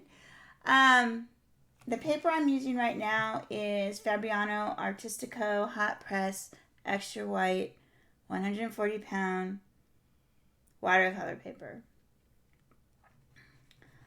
I am finding that there are certain textures I can't get on this paper. Well, that's not true. I have to work harder to get some of the textures on this paper than I would say a paper with just a little bit more texture. Like, mixed media is going to be, the mixed media I have is a little bit too, probably do drawing paper, but I would want something white. I actually just got a, you know what? I just got a colored pencil paper I might try. Um, it has some really good texture, so I might try that. I'm still playing around with it, but there's certain textures that I would have liked to get on here without so much work, because some of it's a lot of work, and there's some that you just have to say, well, I'm just not going to get that texture on here. So, if this was, if I did this in charcoal, I would definitely use the mixed media paper. I did my elephants on, I'm trying to remember what paper I did my elephants on. You know, I might use a Canson, because the Canson watercolor paper has a little bit more texture than this. I don't know. Okay, bye Heidi. Thanks so much. I only got about 5 more minutes, so have a good weekend. I don't know. I might do the mixed media paper.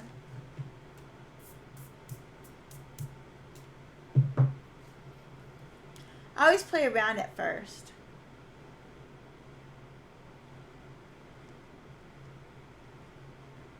No, it's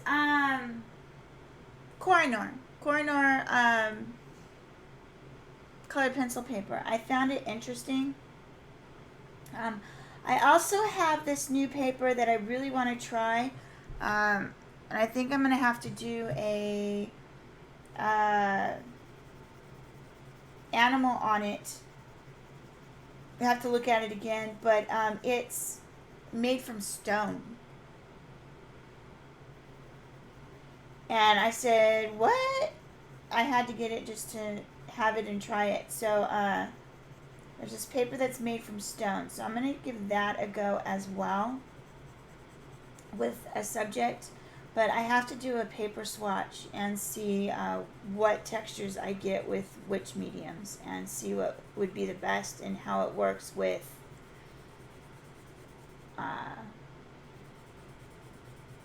everything.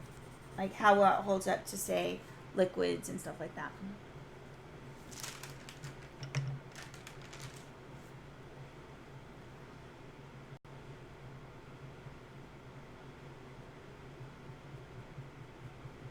But I just found it interesting. Like, I didn't even know that they made paper out of stone, but they do. It's very cool.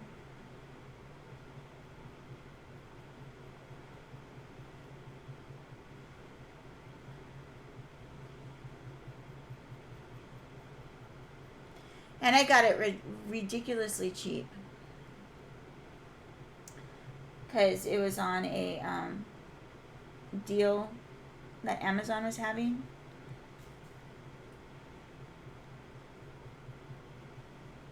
So, you know, couldn't pass that up. Speaking of which, supposedly on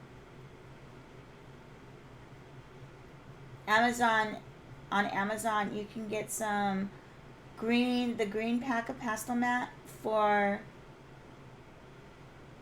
20 some odd dollars plus $10 shipping and handling. It ends up being like $38 or something like that. So if you want pastel mat, that might be a good place to go if you're in the United States right now.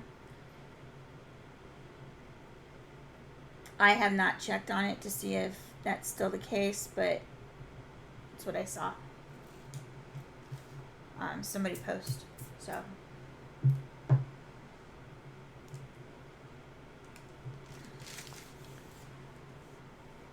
I've reached 130,000 good luck stones. Wow. That's a lot. A lot.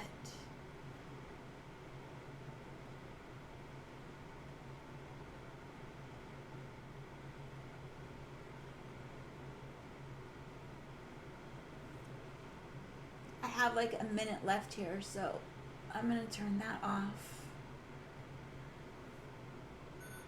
There we go. So this is where I'm at on this. Like I said, I'm going to do a lot of refining and stuff like that. I just wanted to... My main focus today was to show you how I did the eye, which I still have a little bit of refining to do and make it look more glossy. And then the basics of the nose. But for the most part, you kind of get a good overview of what this is going to be and my process of doing it. But I am going to head out for now, and I want to thank everybody so much for dropping by, and thank you, Chrissy, for hopping in the live stream and putting in the links and stuff. And I do have the link to her channel down below if you aren't already a subscriber to her. And thanks again, everyone. I really appreciate you guys keeping me company, and I will talk to you guys again soon. Thanks so much. Bye, guys.